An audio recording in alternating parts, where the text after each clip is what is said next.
everybody, and welcome back. Hello. Hello. Hello, and Hello. welcome back to the Come Play podcast. It's been a while. It's been a minute. We're back. It's me, Brendy, and Bobby.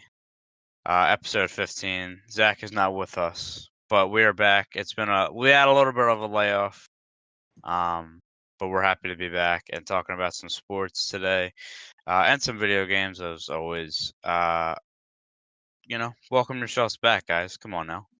Oh, welcome back. Look, I was in New Jersey with y'all. Can't exactly record the podcast then. Yeah, we actually did plan. Brendon made the nice long trip to New Jersey, and all we did was play poker. The whole time.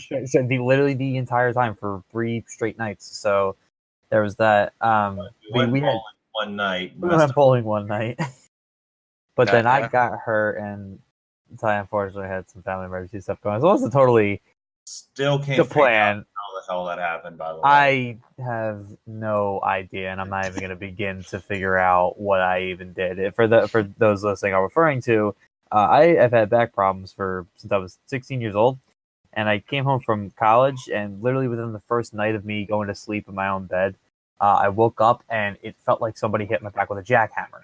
And I could barely walk and looked like a question mark as I was walking around. It was terrible. Better now, but it was not fun. And of course, it had to happen when Brendon, the guy I've been friends with for, 5-6 years of a lot.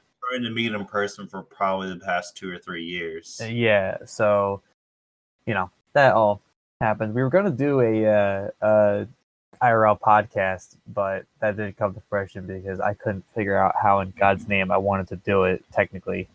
Was going to steal my girlfriend's mic that I bought her for Christmas and open it up and use it, but I decided against that. I'm happy you did. Yeah, I was gonna say happy you didn't do that.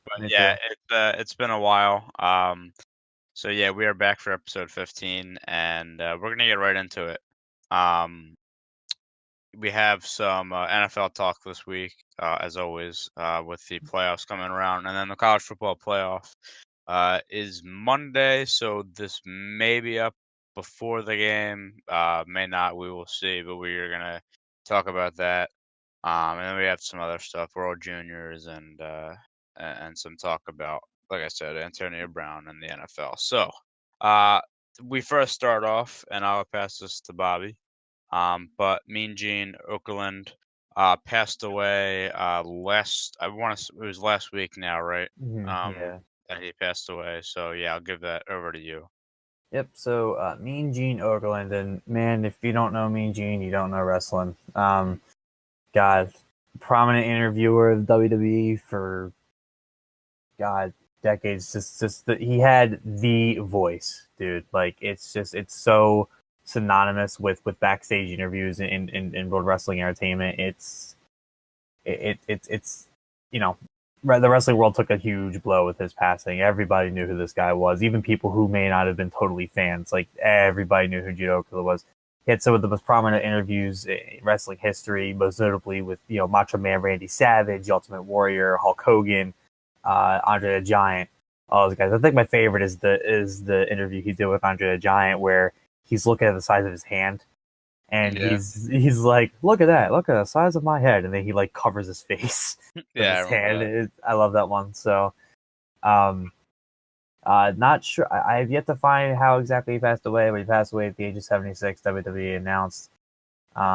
His legacy will obviously live on. He is a Hall of Famer in WWE as well as many other organizations.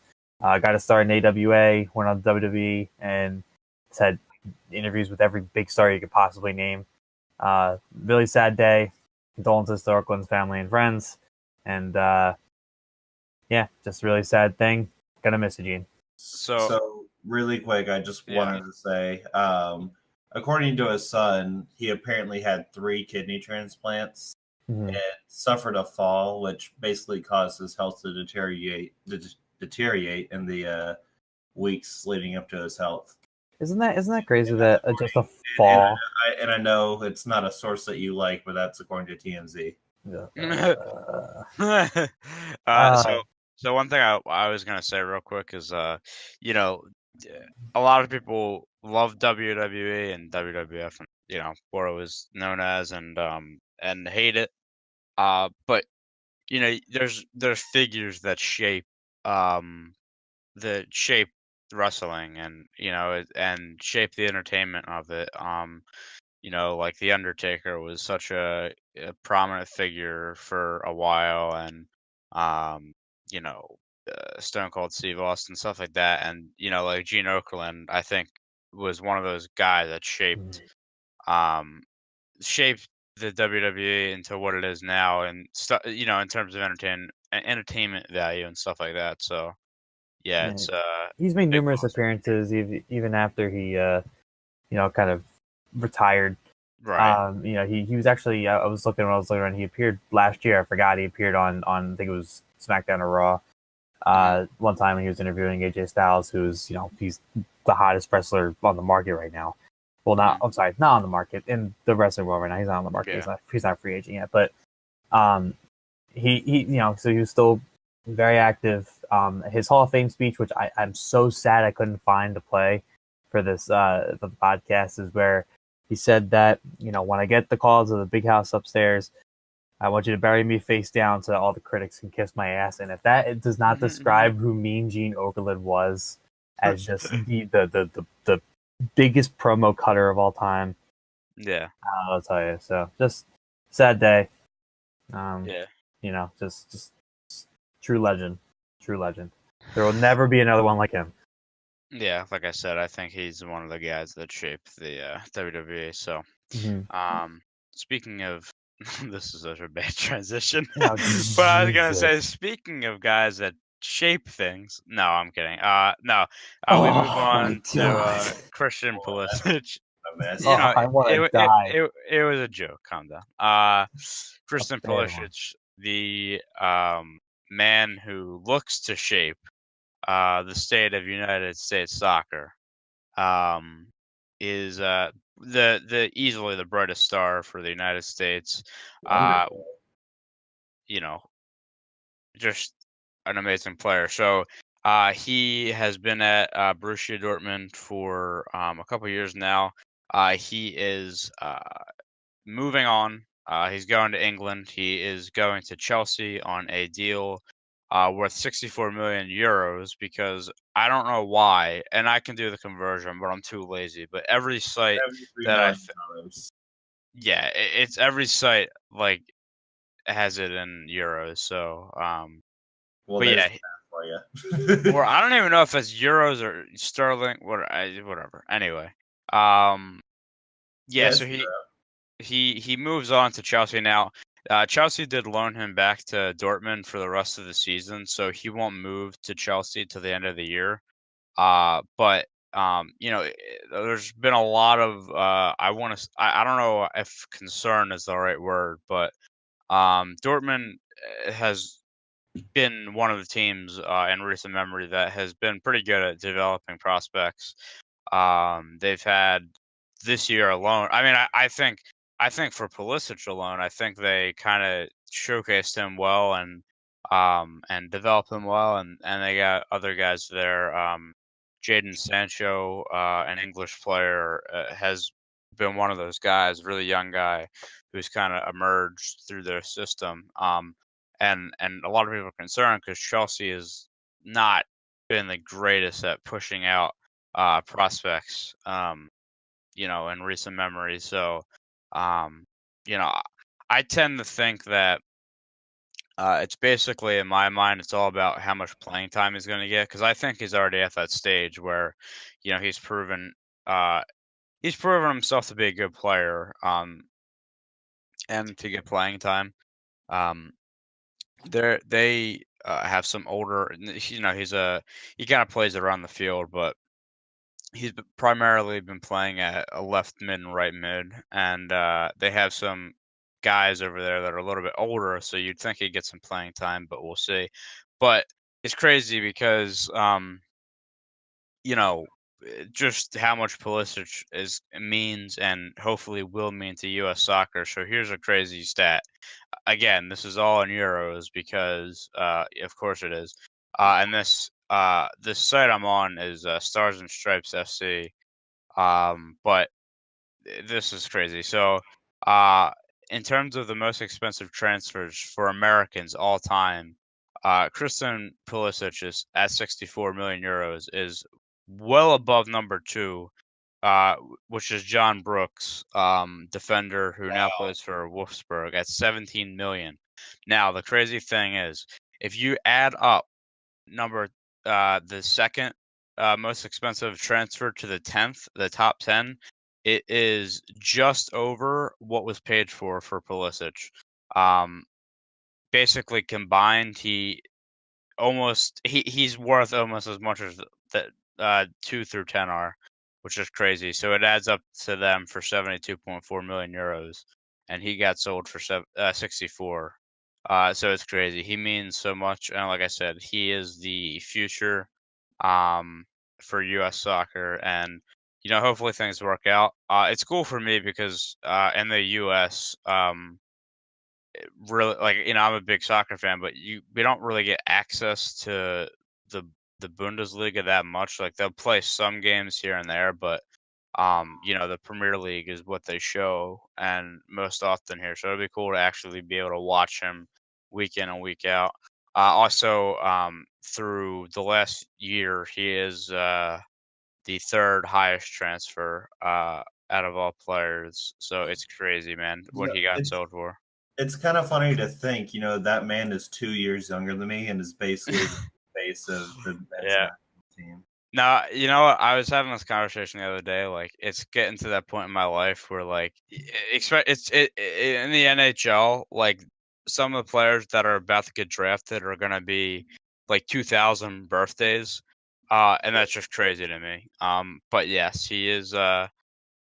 He's an amazing player, and I really hope it works out there. And better for the U.S. men's national team's sake. Yeah, like I said, he played really well with Dortmund. They give him some Champions League games, some league games. They really kind of showcased him, and he played well. So, like I said, he is loaned back to Dortmund for the rest of the season, but will be joining Chelsea in July. And his journey will continue there. But yeah, it's big news for U.S. soccer because that's your future right there. So, you want to protect him. I'd hope it all works out for him. Yeah. All right. So the one of the most fun tournaments that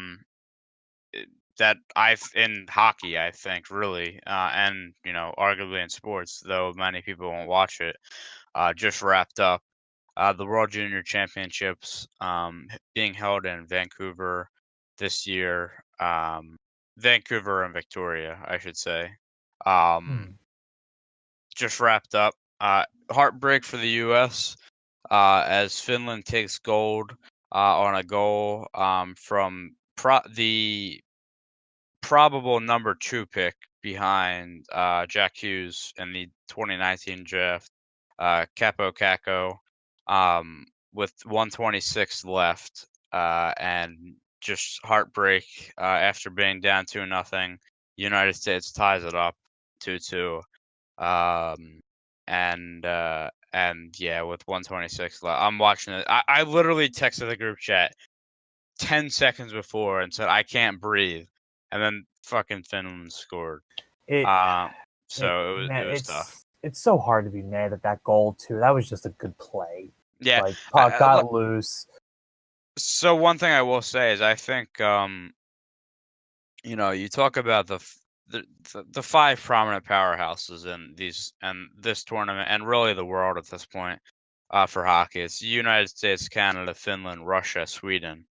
Out of those 5 teams, or I should say really 4 teams, because being American, not counting them, Finland just always seems like a team like I just never want to play. Like they're a very organized team. They're very just very skilled and methodical. And they've been pumping out prospects to the NHL, and a lot of their team are first and second round talents in the NHL or soon to be. Like I said, Capo Caco will probably be the second overall pick. He might challenge for the first. But yeah.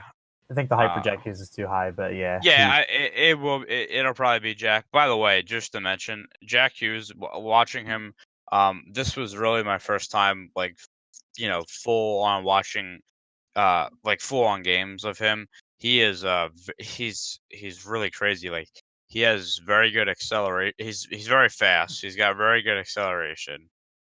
He's very confident on the puck. Has good, puck skills. So I can see why he should be the first overall pick. His head's always up too. So that's my favorite thing about him. I mean, like it's one thing if you're able to move. It's one thing that you're able to time it the way he does.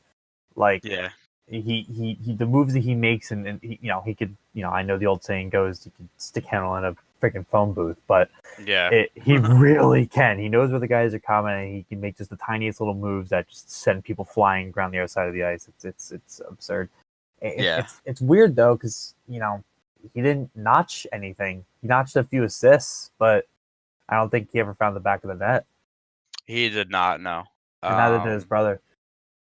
No, like I said, I think I think overall, I think the U.S. There wasn't a guy on that team where I was like, he's the reason they lost or something. I think they all played well. Special for me because he's a Sharks prospect. Sasha Chmielewski was one of the unsung heroes for the U.S. Had a clutch goal yesterday, and then an amazing assist yesterday to tie up the game.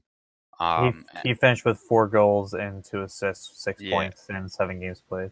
Yeah, he was one of the U.S.'s best players, and it's crazy because 6th round pick for the Sharks a couple years back, and not that you don't expect anything out of a 6th round pick. Like, look, this guy's still a good player, but when you got guys on the team like Jack Hughes and Quinn Hughes and Ryan Poling, Josh Norris, like all these guys, 1st round picks, you don't expect the 6th round pick to be the guy that comes out and is one of the best players. But he plays with a lot of heart. He's not afraid to go to the front of the net, which leads me to my next point.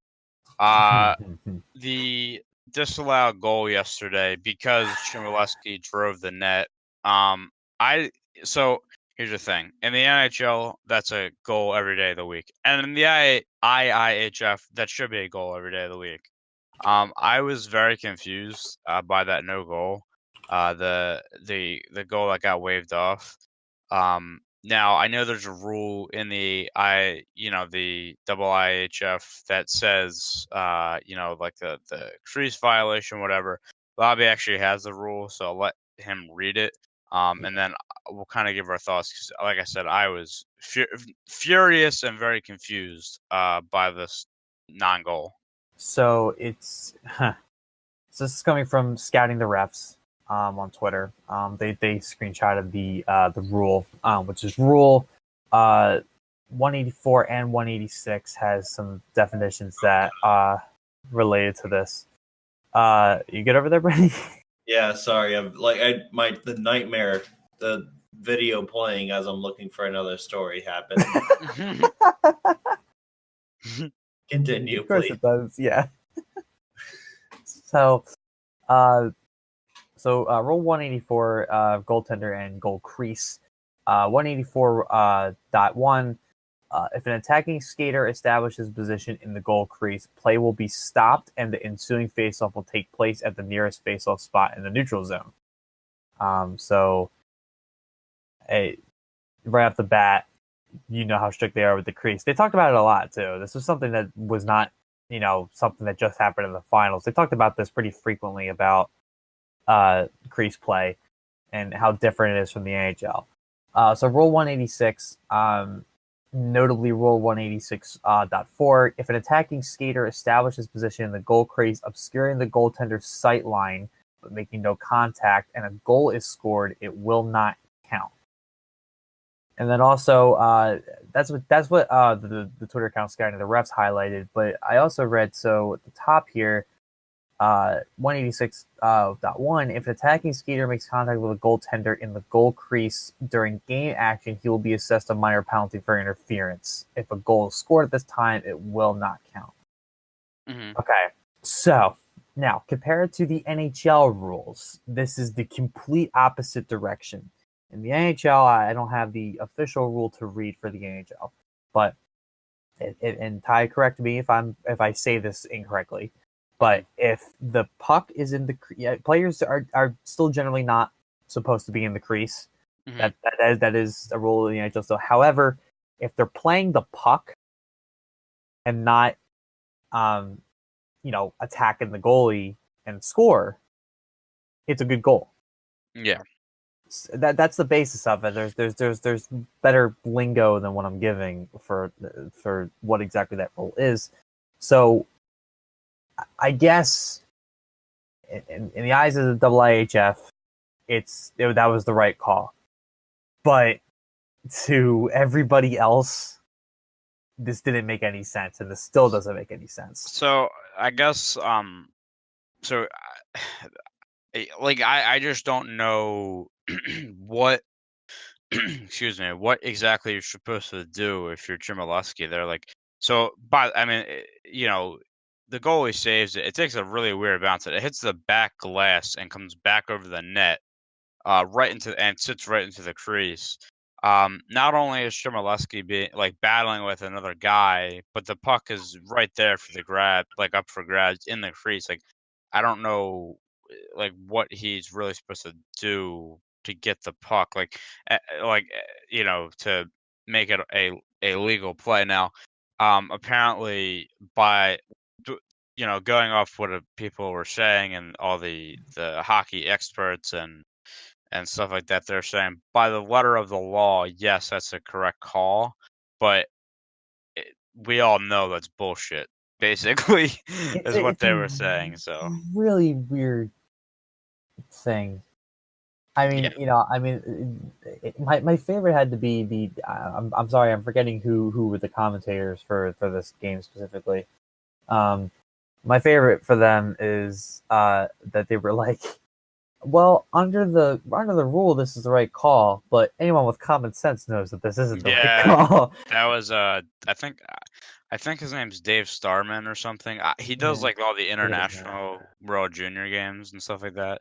Yeah, and I like Nelson. Him. Yeah, they're pretty good. But yeah, he basically said that, and I was like, yeah, that could not be more true. I mean, the other stories to that game were, all the whole time, literally on it, at least in the U.S. on the NHL Network broadcast, they were talking about, the United States power play and how it's the best and how teams fare when they have the best power play in these tournaments and they win gold and blah blah blah blah. Well, the U.S. power play goes 0 for 5 last night, and not to mention, they did have some good scoring chances. Don't get me wrong, but for the most part, Finland shut down a lot of what they were trying to do. And I thought that was kind of the story last night. Finland shut everything down. Did a pretty good job of in a defensive zone. I mean, they had a couple turnovers in their own zone that they probably would have liked to not happen. What is it with the U.S. and turnovers? Because this is a problem in the NHL too. I was saying. I remember. I think I texted you or something saying that I thought the first game of the I think it was the first, second game of the tournament. Let's see. I'm trying to think who they played. Isn't it weird how quick this tournament went? By the way.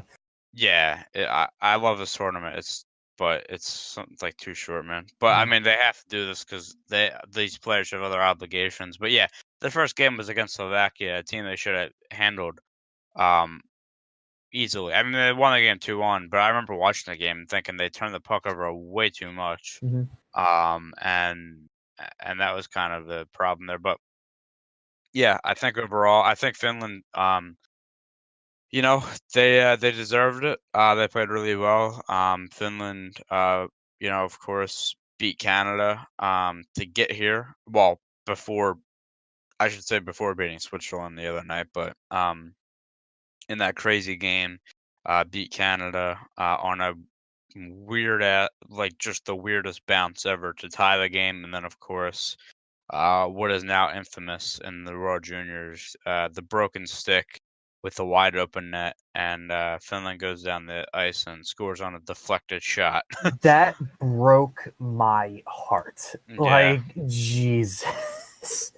And I guess, I know we just talked about the final, but kind of recapping some other things from the tournament. Of course, the first night of the tournament, you had the 14-0 win by Canada over Denmark. That was something.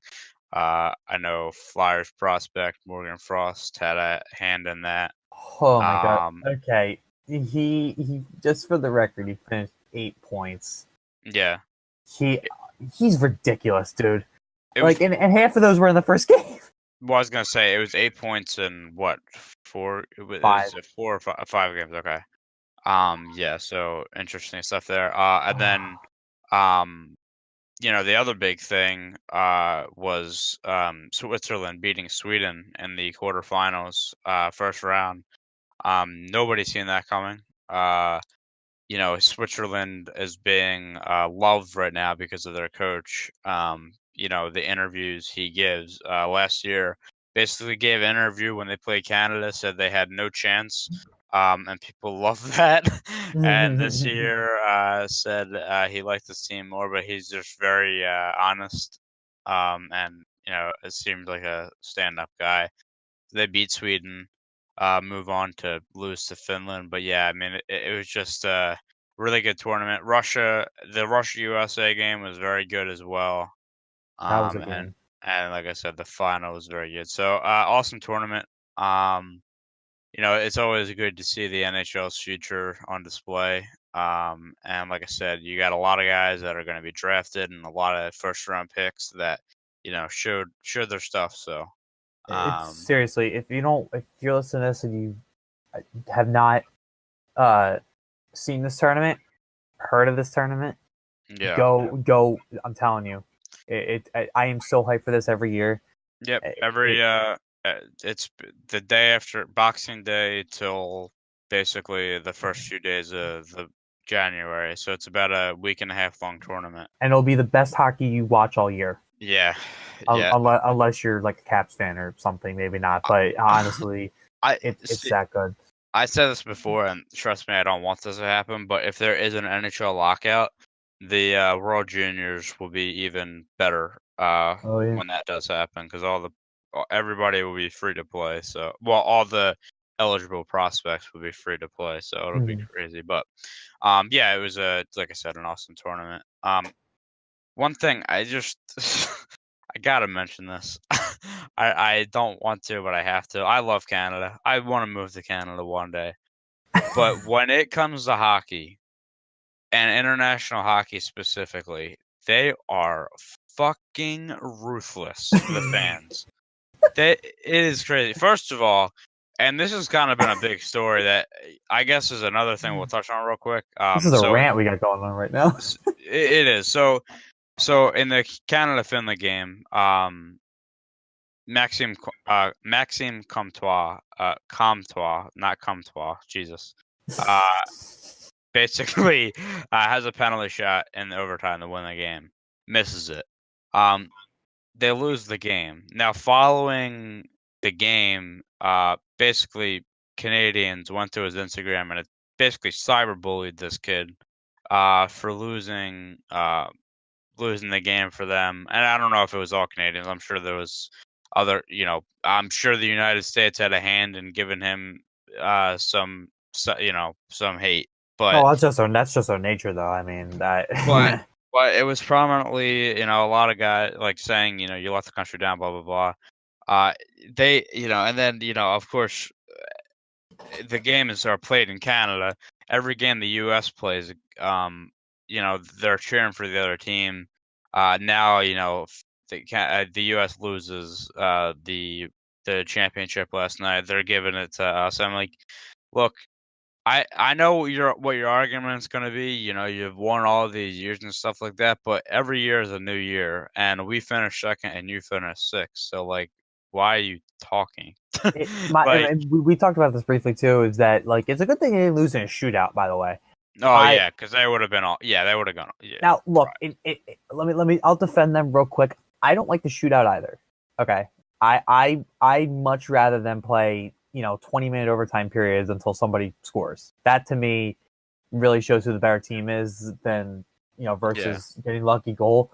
But dear God, the things you see from Canadian fans are like, oh, the win doesn't count because it was a shootout. If it was a shootout, we win. Okay, listen, bud, you still lost. I don't know what you want to do. You want this, I don't like to shoot either, but man, it's like they don't count any wins if it was in a shootout. And the USA and Canada shootout, I mean, God, it happened the past 2 years. It was so much fun to watch, though. Yeah. I mean, that was the thing. Like, I just didn't want them to go into extra time because they go into overtime and they have to go to a shootout. The Canadian fans will not shut up for the next 5 years about it. Look, the stereotype is Canadians are very nice, and they are. But when it comes to hockey, they are savages. They had the fights. I mean, it's their sport, man. They should be having everybody's number in hockey, every year. But here they are finishing 6th, and then they go attack the one kid who missed a penalty shot, which is it's not like a charity line. It's not a foul shot. He still has to beat the goalie. If the goalie has, the goalie has just as much skill as the guy skating down the ice straight at him. So I don't know what they want him to do, man. I mean, you can only have so much of these kids. There's some of them who are not even 18. Yeah. I mean, the knock is all these guys that are saying all this stuff. I mean, they're not out on the ice, and it's stereotypical to say that, but. I mean, it's also hypocritical because I know you and me yell at our TVs constantly during our games, and yelling at the seasoned veterans who have been doing this for a lot longer than you and me have. I mean, look, these kids are anywhere from 16 to 20 years old, playing in front of 20,000 people in the arena, and then hundreds of thousands of people watching, and then you got guys like that coming out. But anyway, I just needed to add that before we move on because it's just been kind of crazy. But yeah, good tournament. Congrats to Finland. Really proud of the U.S. for the silver. And can't wait till next year. If Farabee made that goal, sorry, I need to add that too. That move. Yeah, that's crazy. Okay, go on. I'm sorry.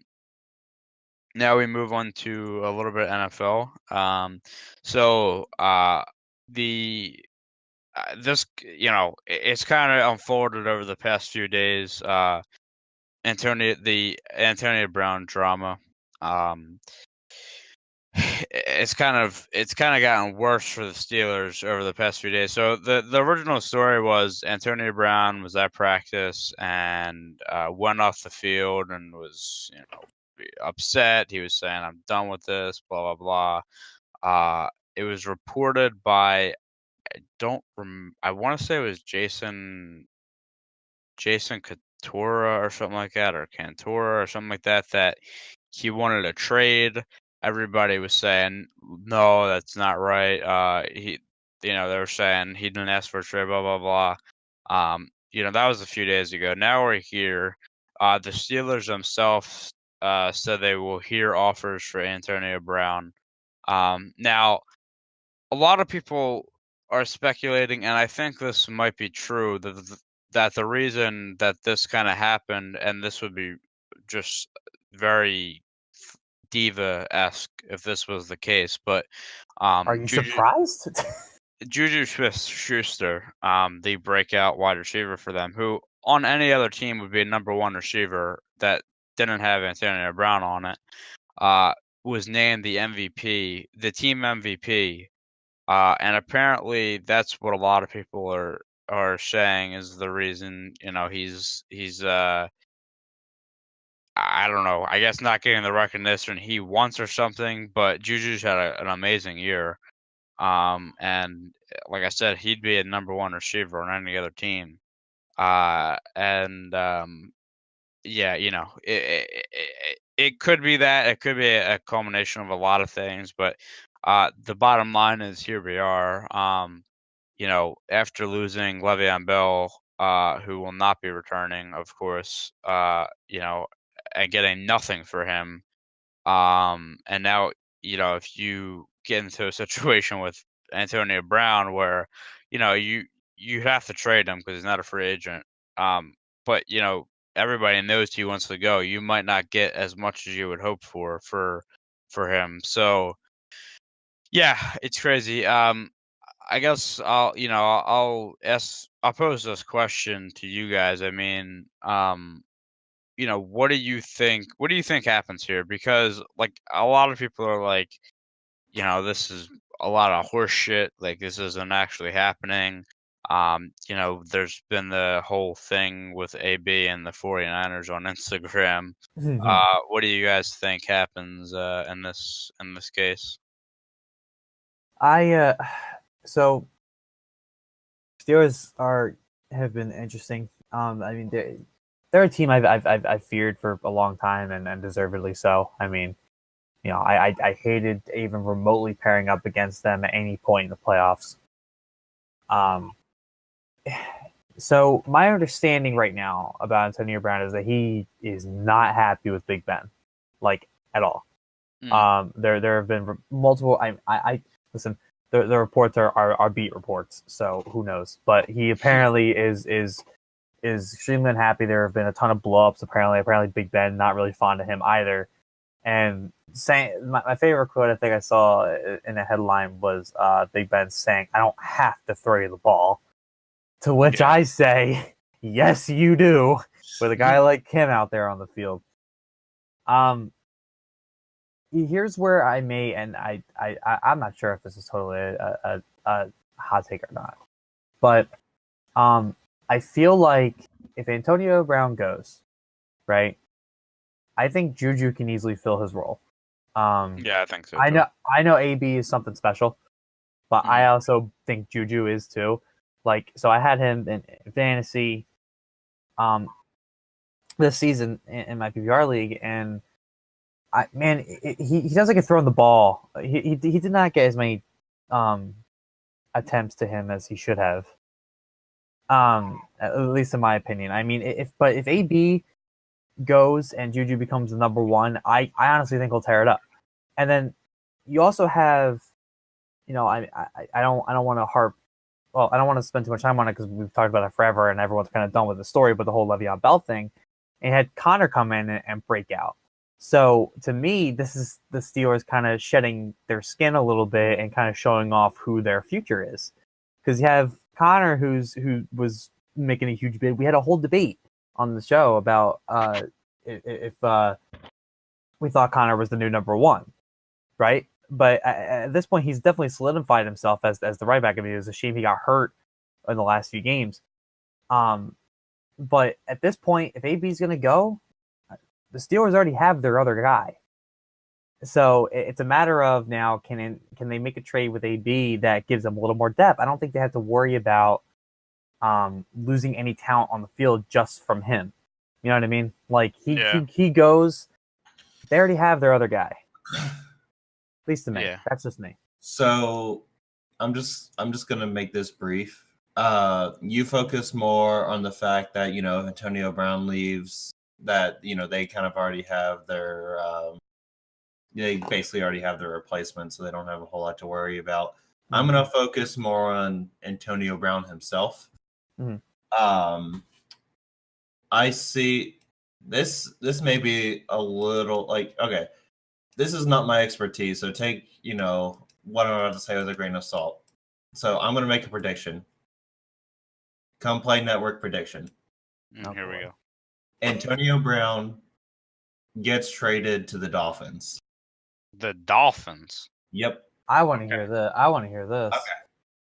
First point. Hold on. Well, first of all. Okay, go ahead. All right. First point. Antonio Brown grew up in Miami his whole life. Yep. And he's said before that he is a Dolphins fan. Mm-hmm. Back during his before he was with Steelers. Yeah. Second of all, one of the biggest problems with the Miami Dolphins is the lack of a wide receiver. The problem I'm seeing right now. That's Well, the I mean, I start guess of it. you got Danny Amendola and a couple other guys, but I miss you. I'm sorry. I said I miss you. To Danny. The one problem I might see with it is the fact that there's not really a whole lot the Dolphins could, give in return, except for maybe like draft picks. Like, yeah, they'd have to. That's what I was gonna say. They don't really have a lot to get back. Like, they'd have to give up like a couple for like maybe like 2 firsts or something. Their whole to offensive do it. line. I mean, yeah, maybe. That's about the price. I mean, so it's funny you bring up Miami because I wanted to bring up interesting. I don't know. I think it's an interesting point. So You heard it here first. So I feel like recently, with like a lot of these, like it's either free agents or like players in turmoil with their team, like in the NFL and stuff. Like the places that players want to go is like San Francisco, Miami. You have for a while it was Tampa, like Deshaun Jackson going there. I don't know. The Chargers. Something about Miami though just seems really intriguing for Antonio Brown. If you're catching my drift here, a lot of these places are places that with they're nice places to live. Like I don't know how much of a party town San Francisco is, but I'm sure that it's a nice place to be, and I'm sure there's a lot to do. But obviously Miami, I'm surprised more people don't want to play for Miami. Is there something to be said about that? Like, maybe it's a minute point, but like I feel like a lot of players, like for some reason, it feels to me like a lot of players recently like have wanted to play for your nice place kind of teams. I think you're missing the bigger point of why they're doing that. Okay. Who did Tampa Bay have before Deshaun Jackson went over there? I mean, so they had Mike Evans, who they drafted, but I'm talking like, I mean, it's Tampa's lower on the list. I'm trying to think. I know, but think of other places, right? Like why did Amendola go to the Dolphins? Why does AB want to go to the 49ers? I think you're missing the fact that so Antonio. That's exactly it. They want to be the guy. They want to be the player that gets into the 49ers, the Miami, whatever, Hall of Fame. They want their numbers up in the rafters type of deal. I mean, AB, as special as he is, and how much of a big part of that Pittsburgh offense that he's been over the past few years, at the end of the day, the talk was always Le'Veon Bell, right? And the fact that Big Ben is still playing, and Ben is the guy, right? Yeah. And for a while, Le'Veon Bell was the guy. AB was never, and you can argue this all day, I don't think he was ever the guy. He was the top receiver on the team. He is the guy. He was the guy this year. Well, he was supposed to be the guy this year without Le'Veon. And I don't know if so.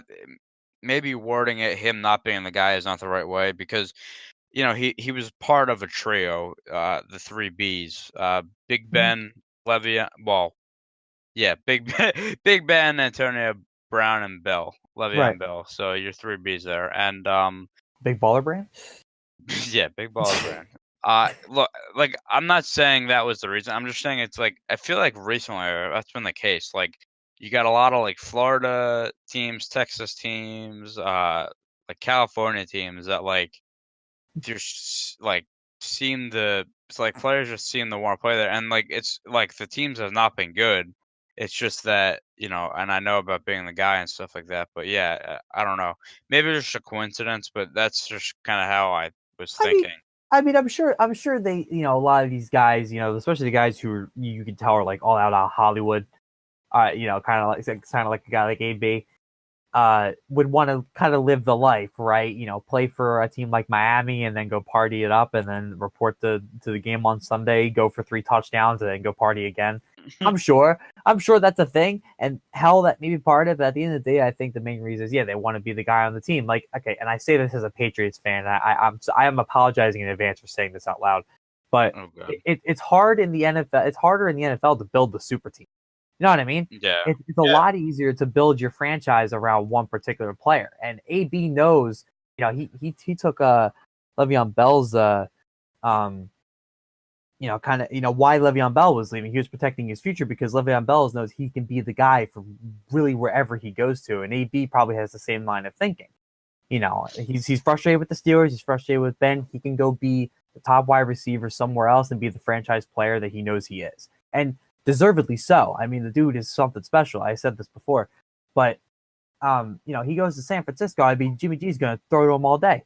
He's going to be one of the best fantasy players next year if he goes to San Francisco. I mean, he's going to be the top receiver on that team. I don't think there's any question about that. So I think that's what the trend kind of is. And it's why, it's also kind of bound to happen because of the, how the draft works, right? I mean, the worst teams get the number one draft pick. That's why you have Baker Mayfield turning around the Browns right now.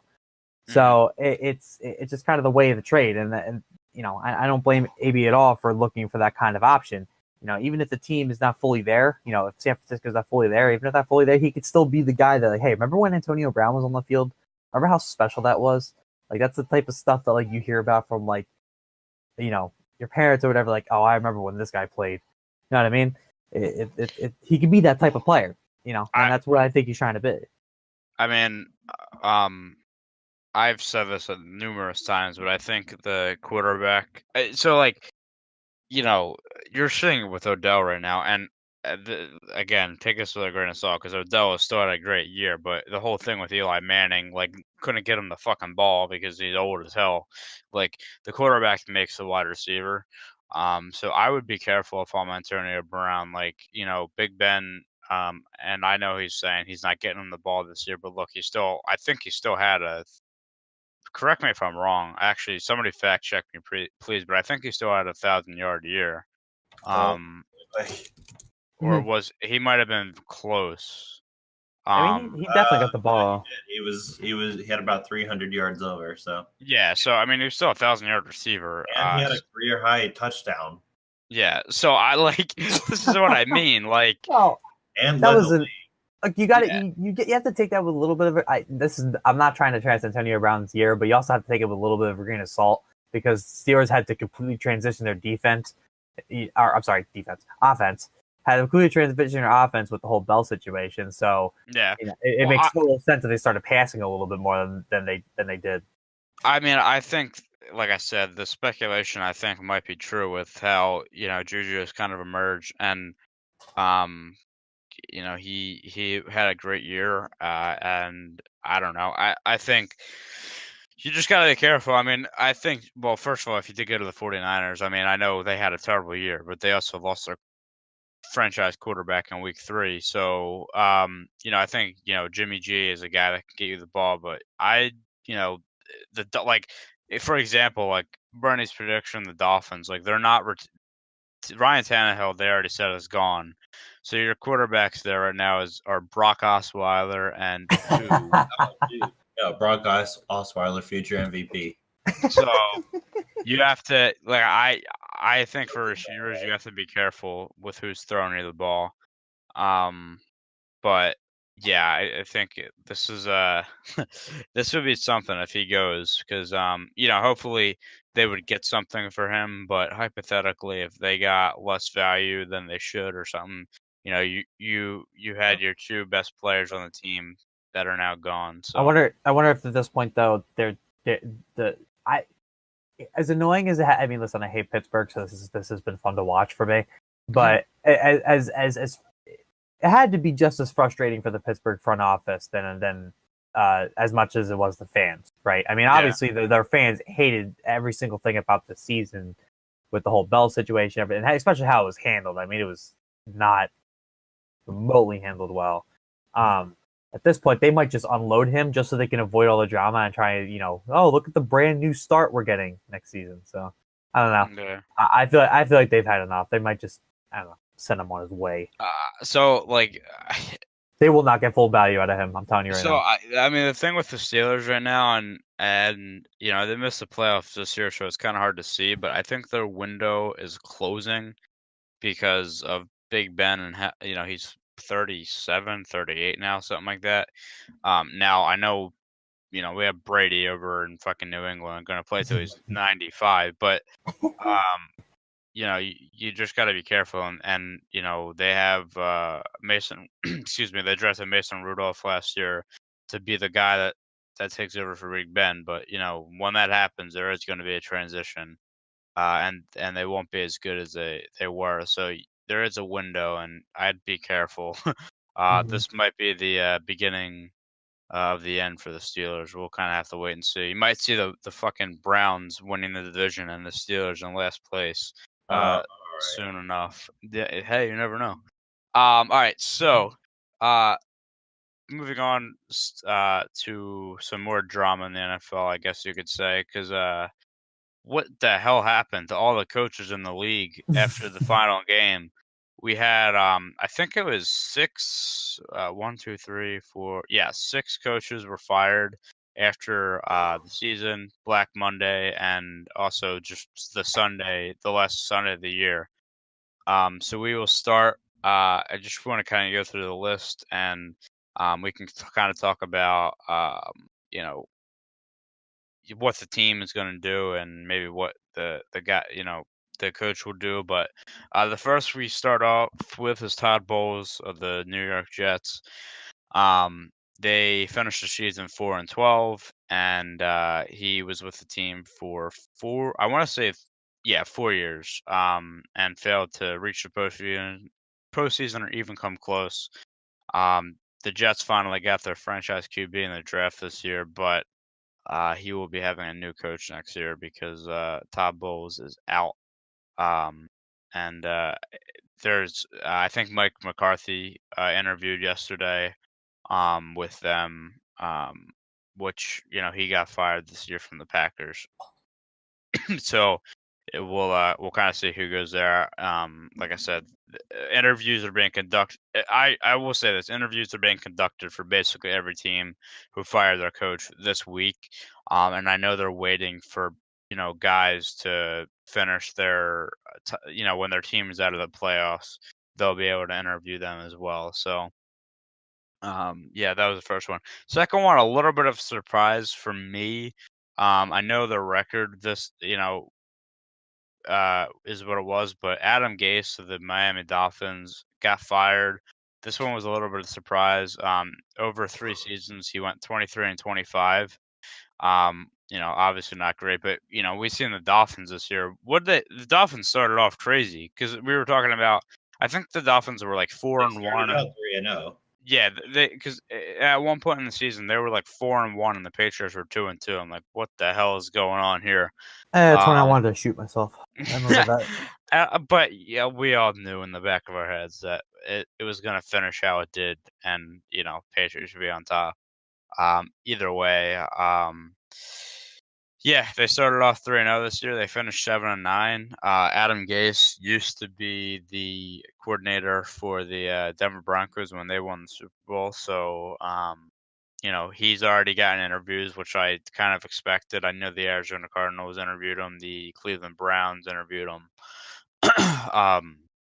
So, yeah, I think he gets a job very soon. I really like him a lot. I mean, he kind of had the shit under the stick because Brock Osweiler was his quarterback for most of the season with Tannehill out, and even when he had Tannehill, I mean Tannehill is a good quarterback, but he's nothing special. So, yeah, it's he'll get a job very soon. I'm sure of that. This one, close to my heart, and I could not be more happy. Vance Joseph is out as the Broncos head coach. This is, by the way, I mean, this kind of just goes to show the Broncos franchise as a whole, and it's, I'm proud of this, except Vance Joseph ruined it. This is the Broncos' first consecutive losing seasons, back-to-back losing seasons since 1971-72. which is kind of crazy to keep their dominance. Watching the Broncos this year, look, I'm not going to blame everything on Vance Joseph. There was a lot of, I mean, this is part of what the coach was there for, to straighten this out, but the discipline was not good. The quarterback play, again, was not good. There was a lot of injuries. We had to be one of the most injured teams in the league this year. And it's not all on him, but there's a lot of times in the games where clock management and just decisions were not made properly, and just over the last 2 seasons, it's been tough to watch. So yeah, I'm happy to get a fresh start with another coach. We have the thing with the Broncos right now, and it's kind of, I mean, this is kind of another story for another time, so I'll keep it short. But um, they're very far behind. They're scary far behind right now. With they're talking about doing a rebuild or a revamp.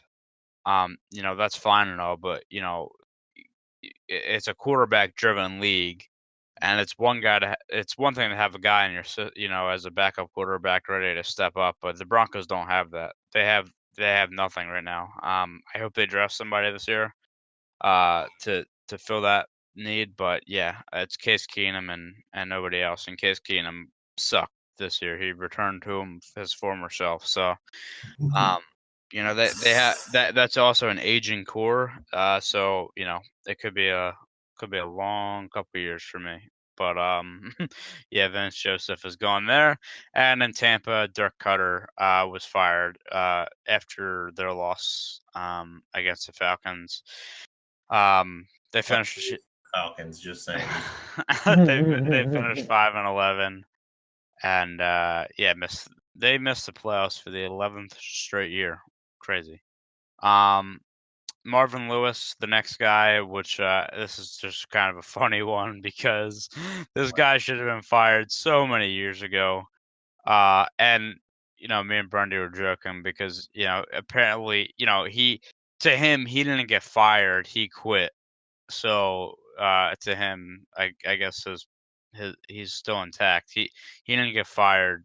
He left on his own terms apparently. So yeah, he should have been fired a long time ago. I mean, Brendy always brings up, you know, like the one game he did win or something. What's the thing you were saying about? He's lost every single wild card game he's appeared in. He's never been further in the playoffs. Yeah, that's right. One Yeah, game he should have won was arguably his defense's fault. Yeah, that's what you say. Yeah. So yeah, Which is the last time they were in the postseason, by the way. Yeah, so he was there 16 years. I have no clue how he pulled that magic trick off. But yeah. From 2003 to 2008, though, like he only made the playoffs once, and again, it was a wild card loss. So, like, how did he have his job back then? Much less, in 2018. I don't know what's going on in Cincinnati, but somebody is getting bribed or something because there's no way he should still have that job. You got sources? No. Intuition. Yeah, but it's crazy. And then Steve Wilkes was the last coach. The last coach fired on the final day of the season. We also had, as I mentioned before, Mike McCarthy was midseason. Hugh Jackson was midseason as well. But Steve Wilkes lasted one season. Went 3-13. It was it was not a good year. They secured the number 1 draft pick. I know I always bring it back to the Broncos, but the main thing I remember about the Cardinals this year is when the Broncos played the Cardinals, and the Broncos were not a good team. They weren't a good team all year, but at this point of the season, they were very low. And I think they ended up winning that game like 45-10 or something, and it was 14-0 after like 3 minutes. So yeah, the Cardinals need to figure it out over there. But they, like I said, they were looking at Adam Gase to come in. I don't know. I know a lot of the guys that Vic Fangio, the defensive coordinator for the Bears, is one of the guys that everybody wants. but he's not interviewing till the Bears are eliminated. So we'll kind of see what happens with that. But yeah, it's a lot of, Black Monday did not disappoint again this year, and a lot of guys out, and hopefully, some all these teams here, Jets, Dolphins, and Broncos, only won the Super Bowl a couple years ago, but they're on the decline. Like all these teams, obviously on the decline, but my point was they have been on the decline for a while. They need to find their guy to help their team out. So. Kind of a clean house there for the NFL, but we will finally get into the one video game thing we have this week, and it's kind of short, but we did want to mention it. There was a leak. I think it was a leak, right? About, yeah. Basically, previewing what could be the next Call of Duty game. Oh, I just sorry, I'm like sitting here on my oh wait, I'm really confused. I'm sorry. Cuz You all right, bud? You want to figure that out? I want to say I thought I linked the wrong article, but this is right. But did they change it? Yeah, wait, hold on, cuz we were talking about Call of Duty Ghosts. Okay, so everybody needs to bear us a second here. Basically, hello? What is going on? I swear to God, did I link the wrong article? I thought I linked it. If you want me, I have something. If you want me to at least start with that. Yeah, take it away. Okay, yeah. All right. So I have articles from Dexterra here. Or Dexterra. I never know how to say that name. Dexerto, whatever. So COD 2019 rumor suggests it's Modern Warfare 4 at the moment. Right. That's the current rumor with specialists such as like we've seen recently, and another battle royale mode. That's the current. It'll have a campaign, multiplayer, zombies, and battle royale. Now, here's the big one that has come out recently, and I don't think we, when we originally started talking about this in the chat, knew about. There's no new campaign, but the single player may be an MW2 remaster. Wow. And but there's an asterisk excluding no Russian. Of course, you can't put that back in the game. Oh yeah, you do. And not in this world. Dude, possibly... give me like an intervention. I'd just be quick scoping NPCs. Oh, stop, jeez. Quad collat in the Russian airport. I love it. Yep. Oh my god. And you just get an intervention. All right, you know what? We're just gonna go through this. Rumor roundup that I have that as it stands right now, because obviously I guess whatever link we had originally changed, but I picked up another one because I just needed to familiarize with. Okay. For the record, I had the wrong article, so I apologize. Yeah, Dexerto reports as follows. It's an Infinity Ward game, remember, so Infinity Ward 2019 is possible. It is now currently rumored to be Modern Warfare 4. The game will be constructed as follows: campaign, multiplayer, zombies, and battle royale. Number 2, contains no new campaign story. The single player is a remaster of Modern Warfare 2 campaign, excluding no Russian, and possibly the Modern Warfare 3 campaign to be added later. I remember nothing from the NW3 campaign, like at all. Yeah, I don't really either. The NW2 I remember like the back of my hand, but I just remember NW3 was the Makarov game. Yeah. Number 3, similar to Treyarch, Black Ops 4, Infinity Ward Modern Warfare 4 will be heavily focused on the multiplayer aspect of the game. I am not surprised by this. Fan favorite maps from the Modern Warfare series will be coming back alongside new maps and weaponry. Bring back the intervention and do it the right way this time. 4, Modern Warfare 4 Battle Royale will contain iconic characters from the old series, including Call of Duty Ghosts. Number 5, Mr. Craig Fairbrass voice is the main announcer in multiplayer alongside a couple characters in the Battle Royale mode. Number 6, Modern Warfare 4 Battle Royale map will be similar in size to Treyarch Blackout. Nearly 45% of the map will be covered in snow. Players can use snowmobiles for transportation in that area. Oh, I'm immediately thinking of the Spec Ops mission with the snowmobile where you had to get through all the flags and you had to shoot all the guys down. You know what I'm talking about? In NW2. Yeah. That was a fun one. I was more of an NW3 Spec Ops person, not really NW2. Oh, I thought NW2 had NW3 beat. I meant like that was my go-to. Like, I yeah. minority there. Yeah. Not me and Bobby. That's for sure. No. We have to. We'll have to. I feel like most people are NW2 Spec Ops over NW3. We'll have to do we'll have to do a live stream, Tyler, of you and me doing a Spec Ops run. We'll have to do that. That is. You already know what mission we want to do. Oh, absolutely. Maybe we'll do like a charity stream or something. Okay, we'll talk about that later. Number 7, Modern Warfare 4 will introduce specialists for the first time in the series. I haven't had enough time to play with the specialists to really have an opinion on this yet. I guess it gives the whole create a class system a little more diversity than just look at the weapons. Mm-hmm. It gives everybody special perks and whatever that they can use, and I guess it gives it a little more different types of play styles. So that's fine. 8. The Pick 10 system is a class building feature in Modern Warfare 4. Oh, so is that in Black Ops 4? I can't remember. I'm sorry. The Pick 10 system. So you have the 10 items. Okay. I'm not leveled up enough to even know. I don't even have the game. Yeah. I remember that. I just remember that in Black Ops. Yeah, I actually remember they announced that. I was actually really happy. I couldn't remember. It's really underrated. It made sense in Black Ops 2. Yep. That was making that was some very, very tactical sacrifices for that game. God, I played the hell out of that game. All right, never mind. All right. The last one, and I'm just discovering this now, but this is interesting to me. Modern Warfare 4 could possibly be the finale of the series. I guess you kind of have to. How many more of these can you make?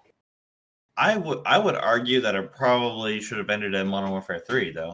I would agree with that. Unless there's some villain from the Modern Warfare series that I'm not thinking of, they're basically all dead. Yeah, well, here's the thing though, and this is where it kind of gets me. They've gone. Call of Duty have gone the multiplayer route, and I don't blame them at all for that. I mean, everybody knows that was kind of their go-to since Modern Warfare 2, whatever. That's just how the game went. Nobody really cared for the campaign anymore. So to me, it seems a little weird to continue the Modern Warfare series if you're not even gonna have a new campaign. That's really strange to me. That's just me. I know most people compare the games in the series via the multiplayer, but the idea of this originally was to keep the stories going. I don't remember anything from MW3, but I know there were callbacks. MW2 and the original Modern Warfare had callbacks. I mean, the original Modern Warfare, you had missions that were referenced in MW2, and the same goes to MW2, MW3. And then you had some sort of callbacks between Black Ops 1 and Black Ops 2. I mean, it was barely, but they were there. I don't know. It seems weird to continue the series, and I guess they kind of can't do it anymore. My guess would be that next time Infinity Ward makes a game after Modern Warfare 4, if it is Modern Warfare 4, remember these are just rumors that we're reading. They're gonna start something new, and I can't really blame them for it. And I would think Treyarch and Sledgehammer would do the same thing, since the route of this game and this franchise has gone the complete other direction. That they're focusing everything on multiplayer. The day to get rid of zombies is the day this franchise dies, by the way. Yeah. Just saying. But yeah, that would be my pick. But that's the rumor roundup for Dexerto from Dexerto about the next Call of Duty. So if this new Call of Duty does end up being Modern Warfare 4, and this is just, hypothetical, some kid is probably gonna ask their mom, hey, I want Call of Duty Modern Warfare 4 for Christmas, and then the mom's gonna get them COD 4. Oh my god. Is that even on the shelves anymore? I see it sometimes, just at stores that don't normally sell video games. Well, I was gonna say, I mean, if you're I saw it at my college's bookstore the other day. Your college bookstore sells video games? Video games people don't play anymore. I think I saw COD 4 and an MW2 right there. Oh my god! My bookstore just has books and clothes. I don't know what your. Well, no, it's not like a section. It's like by the checkout counter, like a Target. Okay. Even still, but so I Infinity Ward, I have one request. Bring back the goddamn Spec Ops and do it the right way. Yeah, that was so much fun. Please remake dude. If they remastered Semperfi, that mission will make me buy the game on release. Just that thought. I'm just saying. They're not gonna. There's no way they're gonna do it. But yeah. Oh God. But I'll be somewhat excited for it. I've been off the COD train since Advanced Warfare. Yeah. I mean, I was gonna get Black Ops 4. Maybe I'll get it on sale or something at some point, but I'm just not excited for it anymore. I'll say that Blackout is good. I don't play it because I don't like playing Battle Royale by myself. I've said this 100 times. Brendy would be my duo. Yeah, absolutely. Yeah, I mean, so I'll play, and I don't mind. I think Blackout is I think I said this even without playing it. I think Blackout did it right. In terms of Battle Royale, I really like the system they have. But Battle Royale, I've said this 100 times when we talked about these on the podcast. It's just not really my game mode. You know what I mean? It just doesn't. Yeah. And I'm not grinding the multiplayer. And I stopped playing competitively. I played a couple competitive matches of World War II, but whatever. They don't even have league play yet on Black Ops 4, so it's really hard to even play competitively. But I'm always willing to buy the games, as long as I think it's okay. I refuse. The only reason I had Infinite Warfare was for the COD 4 remaster. For God's sake, I completely missed Black Ops 3. And Advanced Warfare, I maybe put to which I've been told I should regret, and that's fine. But yep. We'll keep an eye on it, and I'll buy it again, I'm sure, once I start seeing some trailers and stuff. But I thought Black Ops 3 is probably my second favorite Call of Duty ever. Wow. Versus Black Ops 2. It was a really good game. I mean, we said this a lot, but the Black Ops series is, probably the best. I think probably the best one. Black Ops 1 still is the best campaign of all time. You cannot fight me on this. Oh yeah, no, you're right. Yeah, so I think I really think any Black Ops game is good. I just haven't, like I said, I just haven't gotten excited for it. Like, there's other things out there, like fucking Red Dead. Which you just finished, by the way. I did. Yeah. It took like 2 months, but we're finally here. It's bad. It's bad how much there's so much other stuff out there. Yet every single night, us three are playing HL19. Yep. A game we have a scroll of problems with, but for some reason that's always the game we go to. I mean, part of it is that's the game we definitely all have, but it's also, I think it's a, not that it's competitive play, but it's as competitive as you can get for NHL. So we try to make it as competitive as possible. Yet the D1 title still eludes us to this day. We are in D1 but got relegated. Yeah, but so that's we'll keep an eye on it and keep updating it. But it is interesting. I'll say as much, even if I'm not totally sold and on board for this yet. It's fun to hear that the Modern Warfare series is making a comeback after God, how many years now? Modern Warfare 3 was 2000. I don't even know. Jeez. You said Modern Warfare 3? Yeah, so that was damn. What year was that? 2012. MW3, I believe, was released in 2011. Yeah. Wow. So I know Black Ops 2 was released in. Wow, so we're 8 years from Modern Warfare 3. I'm old, dude. Okay, we're getting off of this now. I'm done. Yeah, I was gonna say it is a while ago, but yeah. Jesus. Oh my God. I'm just saying, in before, some mom buys their kid the wrong game just because of a similar title. I mean, I think for Modern Warfare it'll be a little bit harder to do that, but you are right. It's somebody every year on Christmas you see the same story. Somebody does it every single time, and it's somewhat defense. How is a mom who's never played a video game in her life gonna ever know? Yeah, but if it's I want Modern Warfare 4 and you see COD and 4, Call of Duty 4 Modern Warfare. Oh yeah, I forgot. Yeah, the front of the game has Call of Duty 4 on it. Like, it doesn't just say Call of Duty Modern Warfare. It says Call of Duty 4, doesn't it? Yeah, it does. Okay, so it's a lot. Yeah. Okay. No, you know what? I was a little less of a believer when you originally said it, but now that I'm remembering what the front cover looks like, you're absolutely right. Yeah. No, someone's gonna do it. You're right. You got it. All right, and then we will move on to our bigger stories this week. So the college football championship is Monday, as I said before. It's Alabama versus Clemson, which is not a surprise. What the fuck was that? This is me laughing at just the fact that I'm done with this matchup. I'm sorry. Go ahead.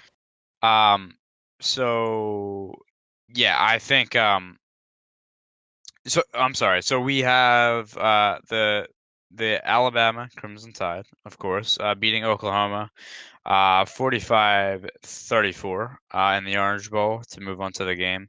You know, I don't even know who was it that disagreed with me about Kyler Murray, by the way. Was not me. I guess it was Brendy. Yeah, it was me. I was saying you're basically saying Kyler Murray would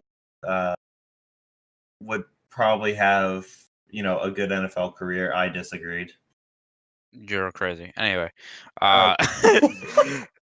so yeah, they beat them in the Orange Bowl, and then Notre Dame. I'm sorry, Clemson easily handled Notre Dame 30-3. So here we are again, Alabama versus Clemson. The battle of basically the top two programs in college football for the past couple of years. Now, I guess the big story that we had talked about earlier in the year is Trevor Lawrence, the quarterback for Clemson. He wasn't expected to necessarily play this year. He was kind of battling for the position with Kelly Bryant. Here we are. This guy does not look like a freshman. That's for sure. He's balling out. And he'll probably come out of the of college next year, get drafted, and will probably be the first quarterback off the board, if not the first player off the board. Are you talking about Trevor Lawrence? Yes. Is he eligible? Not this year, next year. Oh, sorry. I thought you meant like this upcoming draft. I don't know about that one. No, next year. Him and Tua will probably be the first guys off the board. Now, the other interesting story about this game, which could very well affect this game, is that you had some Clemson players suspended for testing positive for PEDs that took them out of the Notre Dame game and will be out for this game as well. One of them being Dexter Lawrence, the defensive tackle for Clemson, who was projected to be a top 10 pick but has since fallen because of this positive test. And he that sucks. That really sucks. Yeah, I don't. I say PEDs, but he tested positive. It might even not have been that. I couldn't even tell you what it was. He got the positive for. The general consensus is with most of these tests, it's a whole new thing, because it used to be whenever somebody tested positive for PEDs, it was the end of the world for everybody, because it's like, oh, they were shooting up in the locker room, whatever. No, yeah. What probably happened once he took something that had a certain banned substance in there that he was either not aware of or didn't know that the ruling existed for that particular substance. Yeah, is probably what happened. It happens a lot, by the way. It does. Most of the time when you hear a PED, and this goes for any sport, when you hear of a PED suspension nowadays, it's because there was something in something. Yeah. And that nobody knew about. So it's hard to even rap on these guys anymore, because it probably most of the time was legitimately a mistake. Yeah. Now, just wanted to point that out. To be fair, it didn't really affect them against Notre Dame, and the backup, the backup to these guys, like I keep saying Trevor Lawrence, Dexter Lawrence, and some of the other defensive players that got suspended were, they would be starters on any other team in the country, so they're just as capable. It's just that these guys are. Dexter Lawrence will be, a first-round pick next year in the draft, and they'll be missing him. And you need everything you can to stop Tua. So, that's kind of going to be interesting. I guess we'll kind of get into this. I don't want to spend too much time on this. So we'll kind of get into what we think is going to happen. I'll tell you one thing, man. Like, for all the talk about Alabama this year, people were saying, if they lost the SEC championship to Georgia this year, would they then be eliminated from the top 4 and blah blah blah blah blah. No. And here we are. They are again number 1, undefeated. Playing another undefeated team in Clemson. Who do you guys think comes out on top here? I say Clemson by a touchdown. Not a touchdown. Like me, whether that's 3 points or 1 point or 7 points. Less than a touchdown, yeah. Yeah, I think Clemson's gonna pull it off. What about you, Bobby? I mean, so my opinion, take it with a grain of salt because I don't know the ins and outs of both of these teams because I think part of me is just spite for both of these teams, but I think Bama has it again. Watching a couple other games. I don't think I've seen anything out of Clemson this year. I just didn't end up catching any of it. But what I've seen where Bama, they're that team again. They're the guys again. So I feel like Bama's got this one. It's tough. I mean, if Clemson had Dexter Lawrence and there are guys that are got suspended there, I would easily say Clemson. Not easily, but I really like their chances. I still think Clemson wins this game. I really like Trevor Lawrence. Is just an absolute monster and such a good player, and will be a star in the NFL one day. I'm sure of that.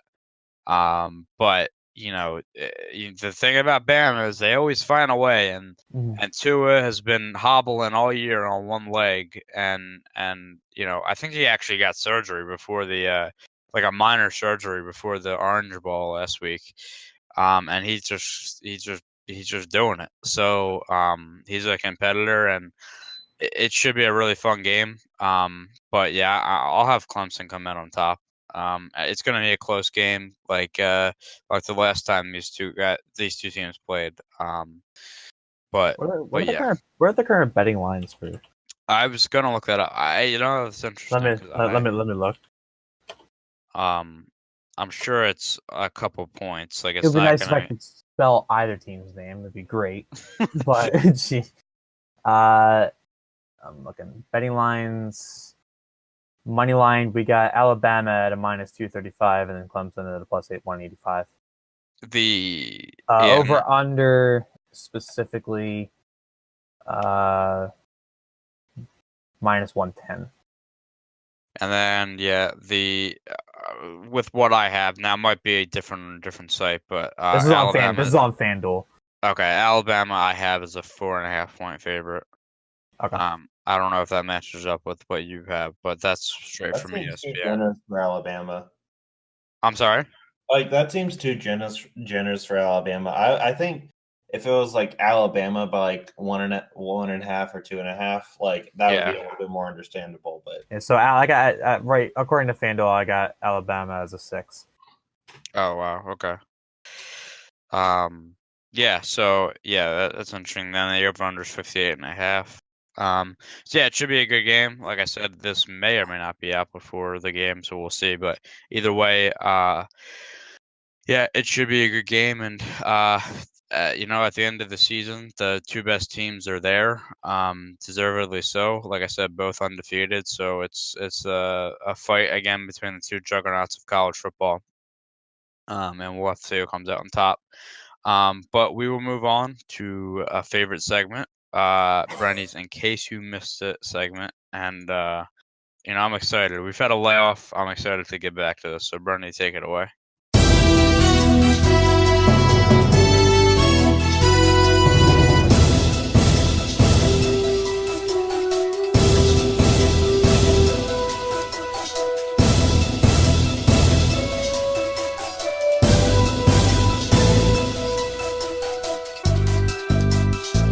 All right, boys, we got some good stories today, and I'm going to start off with probably the second best player in NBA history. Behind Brian Scalabrine, of course. Oh no! So who would you guys say is the second best player in NBA history? LeBron James. Oh no, definitely not. Jeremy Lin. No. LeVar Ball, of course. Oh, of course. Yeah. So if you guys know, LeVar in 2017, he claimed, while he was growing his business, he claimed he could beat Michael Jordan one-on-one. Yep. Oh yeah. Right. Yep. Okay. Well, I'm not sure if you guys have seen this video, but I have. I have not. You know where I'm going with this one. Then, so, I believe LeVar, he was basically just shooting some hoops. I think before probably a JBA game, possibly. I think it was, yeah. Yeah. The JBA, by the way, is a league that he started. That's kind of like a competition. I guess competition, yeah, to the NCAA. Mm-hmm. But anyway, he was taking some 3-point shots, from like way behind the arc, like good like 4 steps behind. Bricked 7 straight shots. Not only did he brick them, not only like he literally airballed the first 4 shots. Yep. And like they weren't even close. Like the ones that were hitting the rim though were like bouncing like back towards him. Yeah. Like that's how bad they were. Can somebody link the video real quick? I wanna Yeah. see this. And so replies, yeah, you do that, Tyler. Replies from the video are saying undefeated, never lost. Bird Box challenge. With that many bricks, LeVar can build a house. And last but not least, now I see where Lonzo got his shooting percentages from. Oh. Oh wait, no. Here's one more. LeVar Ball 1 of 8 from 3. Still one more than at Ben Simmons. Wow. Okay, now I got a problem. Listen to me. He's working on it. Okay, he's working on it. And here I got the link for you right I'm here. sorry. I had to get it. That's why I took so long. Did you see the Ben Simmons recent interview where he said he's working on it and definitely something he can add to his arsenal? No, I have not. It was it was brief because it was a post game, but I believe if I remember correctly, he said something along the lines of he's starting to but regarding his jumper, that it's starting to something he started to work out, and it'll be definitely something that he can add to his arsenal or something along those lines. God. To which I say is it wasn't already there. Not to mention LeVar Ball, like while he was shooting these shots, was surrounded by like a bunch of little kids. Yeah, I was gonna say that. And when he finally made like his 8th shot, everyone just goes nuts. It's like, yeah, really? Yeah. So one thing, again, this could be a whole nother story that we could have talked about when this was all going on. Because some will say LeVar is an idiot. To me, he's an absolute genius. Not because he's can shoot fucking 3-pointers, but he literally said all this crazy shit, and look where he is. Well, look how he's growing his brand. Got his own basketball association. Dude, he has done everything right at being the villain. It's incredible. Yep. Embraced it. You hate to hear him talk, but at the end of the day, yeah, he's the marketing genius. Dude, at some point, when it was all going on, I mean, it's kind of cooled off now, but it was almost every day. It was like he had a mic in front of him, and what he did with it benefited him. So yeah, I just had, like I said, that could be a whole nother topic, but this proves the point. There's no such thing as bad publicity, and especially nowadays, it just doesn't exist. It doesn't exist. Yeah. I mean, you've said that multiple times, and I could not. Yeah, I agree, 100%. Yep. All right. Well, I'll go ahead and move on to the next story, though. So, of course, this is an article according to GameSpot that was released a couple days ago.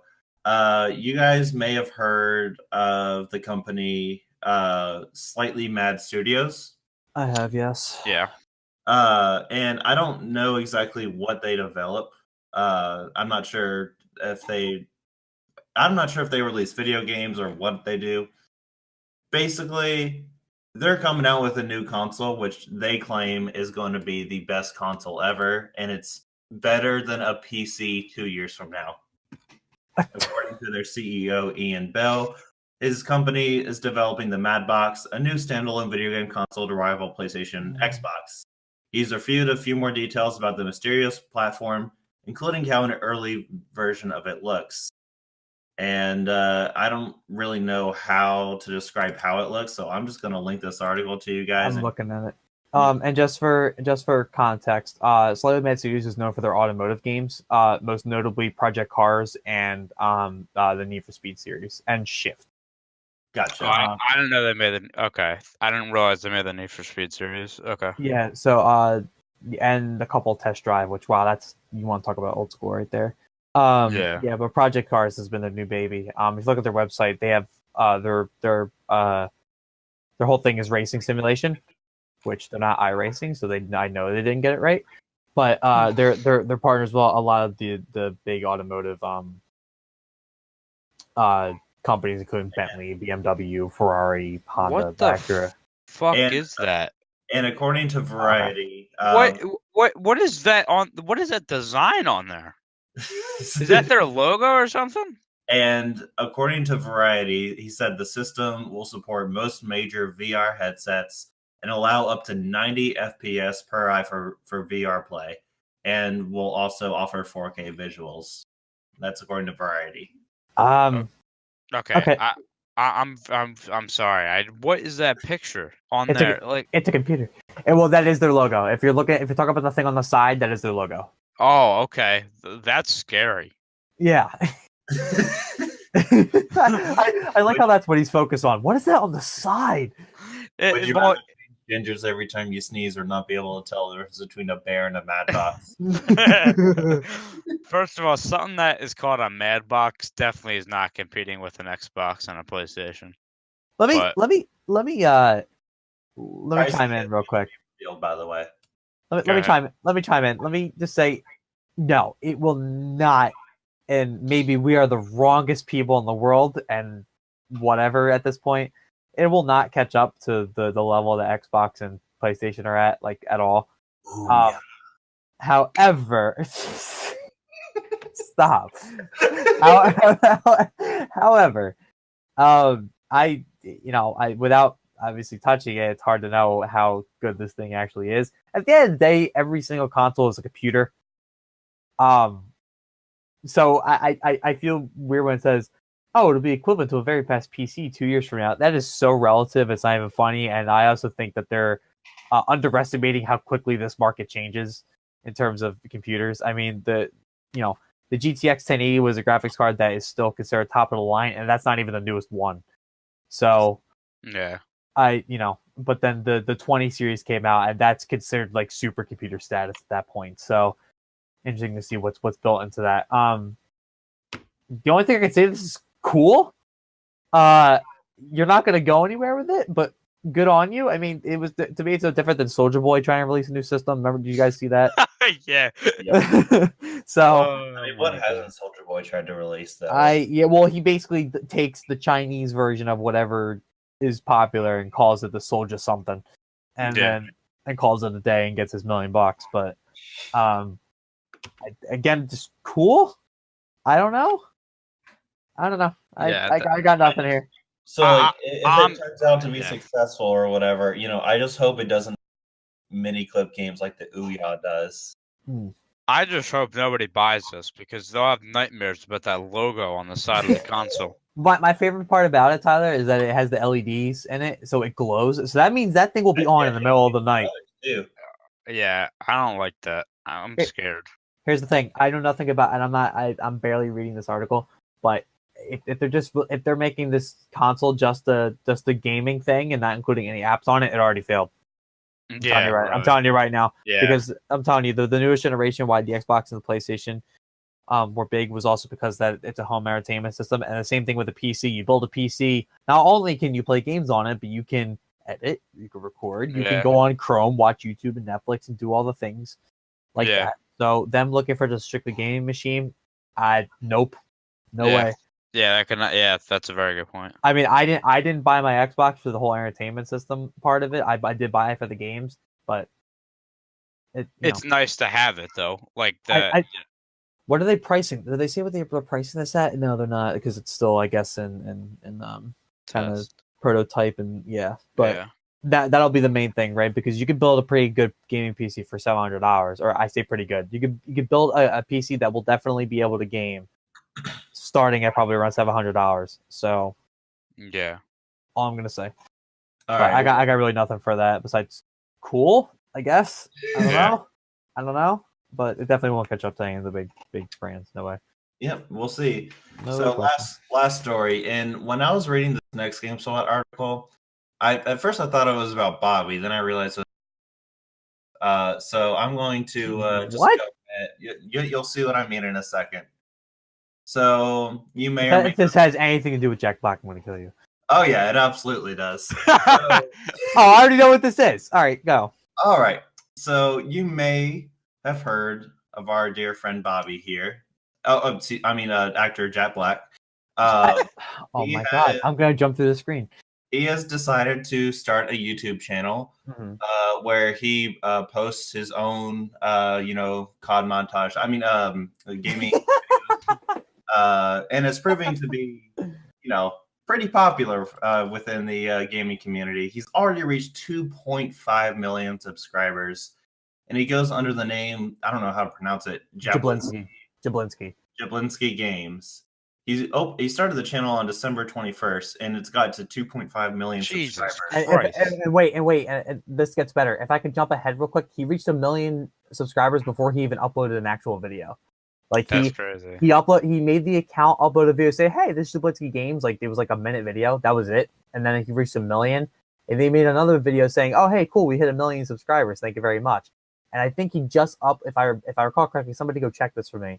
He just uploaded like the first, like, I guess, legit video. Yep. And that video was of him playing pinball. He went to the Pinball Hall of Fame or whatever it's called, and played a bunch of the classic pinball games. Because I saw that on my feed recently. Is that like that? That's got to be like the fastest growing channel ever, or it seems like it. It's definitely close. Like that's like if he like got 1 million subscribers in basically like a few days. You know, that's a good question. Is that the fastest growing YouTube channel of all time? I mean, because I know, and I hate even saying his name, but I know a bunch of Jake Paul's team members had similar things, because I remember the one line from the "It's Everyday Bro" song was the guy saying he got 1 million subscribers in a month. Oh, okay. So this was 1 million in like a week. Yeah, something like that. Yeah, that's a good question. We'll have to check up on that. So like I said, Bobby here is playing. Jack Black is planning. Oh my God! To make a video game YouTube channel. He's no stranger to video games. He's starred as Eddie Riggs in Double Fine's 2009 action game Brutal Legend. You may remember that one. Mm-hmm. And he's also voiced a couple characters, video game related as well. The old School of Rock, legend. So hopefully it works out for him. Although I gotta admit, I'm slightly jealous. I hate everything you just said. I don't know what you're talking about. Yeah, of course you don't. Of course you don't. Because you're gonna keep playing this game until I die. So just so I quickly looked up like the whole Jack Black thing. So like this is just most subscribers in the last 30 days. He's number 11 on the list. What? With 2 points. Oh well, wait. Let me guess. Top 2 are PewDiePie and T-Series. Nope. No, it's Vlad and Nikita and DLS News, and then PewDiePie. But then so like it says how many videos he uploaded too. So he has 3, and then the one right below him is Colo Tunes, Jimmy and Friends. I have no clue what that is. What? 3 videos and they have 2 million as well. So my question is, okay, yeah, that's the most subscribers in 30 days. But my question is that the fastest growing new channel? Yeah. No, I know. I can't. I don't know what I'd have to like look up for that. Yeah, I don't know either. I don't even think anybody keeps that stat. Well, somebody should. Yeah. Well, look, we'll follow up on this next week. Yeah. Sorry, I wanted to look that up. Yeah. That's what I want to know. But anyway, let's go ahead and move on from in case you missed it. So I hope y'all enjoyed that one. And then the last... somewhat. And then the last thing we're gonna touch on is the NFL playoffs. We record this Sunday, the 6th. So we had the wild card games yesterday. The Indianapolis Colts beat the Houston Texans 21-7. The upset there, and then Dallas beat the Seahawks by 2 points, 24-22. Quick notes on the games for the Indianapolis game. So I think I was, at the beginning of the year, I remember saying Houston would be a playoff team, and they were. Don't get me wrong. But at the end of the year, I was thinking, man, if these guys get into the playoffs, well, they were getting into the playoffs. Like, I thought they were really going to struggle. Like, I was not very high on their team, even though I thought they would get into the playoffs. But the last few weeks, they struggled, and then Indianapolis came in, and it was 21-0. And then Houston got a controversial touchdown to make it 7, but that was all she wrote. One thing I tweeted yesterday that I am not being agreed with, but I still think is the case. I think he won't win it because of the year that Patrick Mahomes had, but and I'm not saying he should win it or anything, but what I am saying is I think Andrew Luck should have at least a little bit of love, a little bit of love for MVP this year. Smoking. And that's not smoking. Actually, it's funny. The odds for the he's actually smoking, but he's actually 4th right now on the MVP on Vegas for the MVP right now. He's like 6th. He's not. It's Patrick Mahomes, Drew Brees, Phillip Rivers, Andrew Luck. Or I'm sorry, I think actually my 5. Yeah, 5. Yeah, 5. Because it's Mahomes, Breeze, Gurley, Rivers, Luck. So that's not smoking. He I guess he is getting some love, but yeah, I think, dude, besides Bobby, I think nobody on the face of the earth thought they were going to make the playoffs.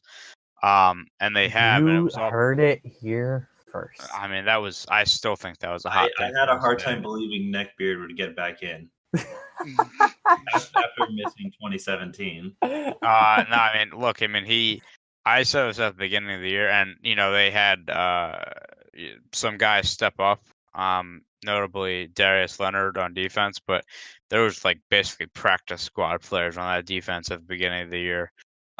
Their offensive line was terrible last year. It was one of the best this year. And that's why they got there. But, Luck had an amazing season. I had him in fantasy football as I drafted him, not as a back. I had Luck and Jared Goff, and I thought Goff would be the guy I went with all year. But really, it was Luck. He had an amazing year.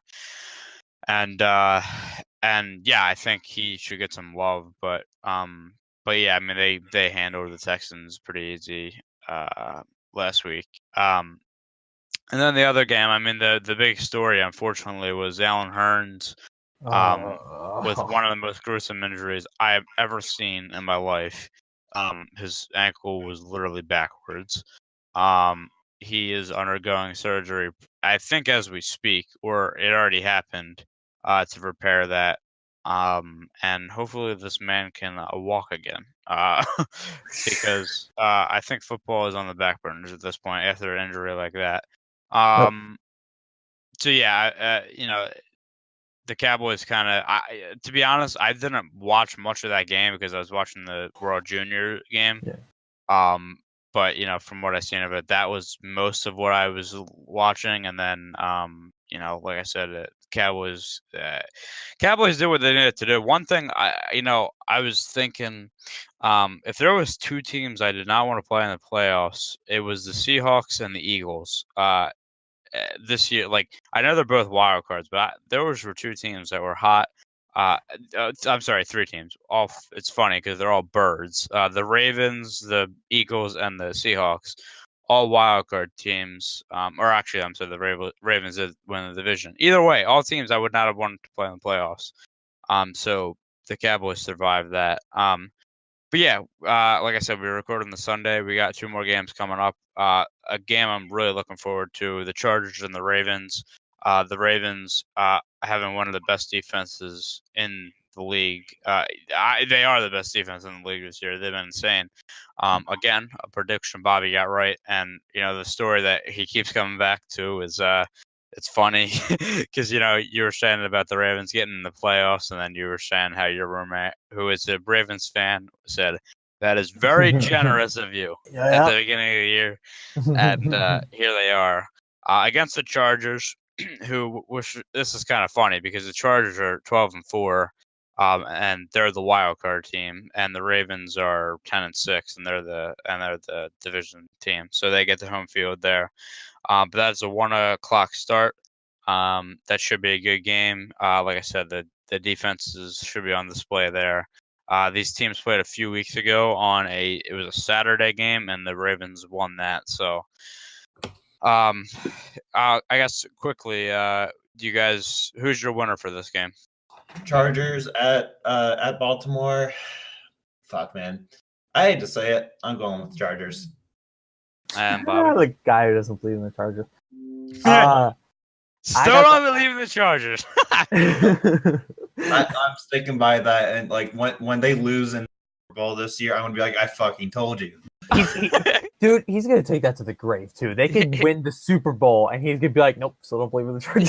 Here's the thing. He didn't think they're gonna make the playoffs. So technically, I didn't think that was too far fetched. I just thought y'all were too high on the Chargers. Nah, they were coming, dude. I mean, the charge was coming. I mean, you know what I mean? Like it was coming. No.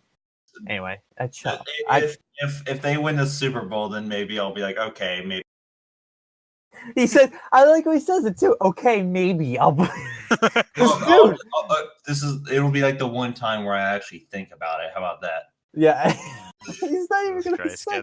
He will not admit it. It's just you funny, man. All right. I mean, and the Super Bowl is only 30 minutes away from me too.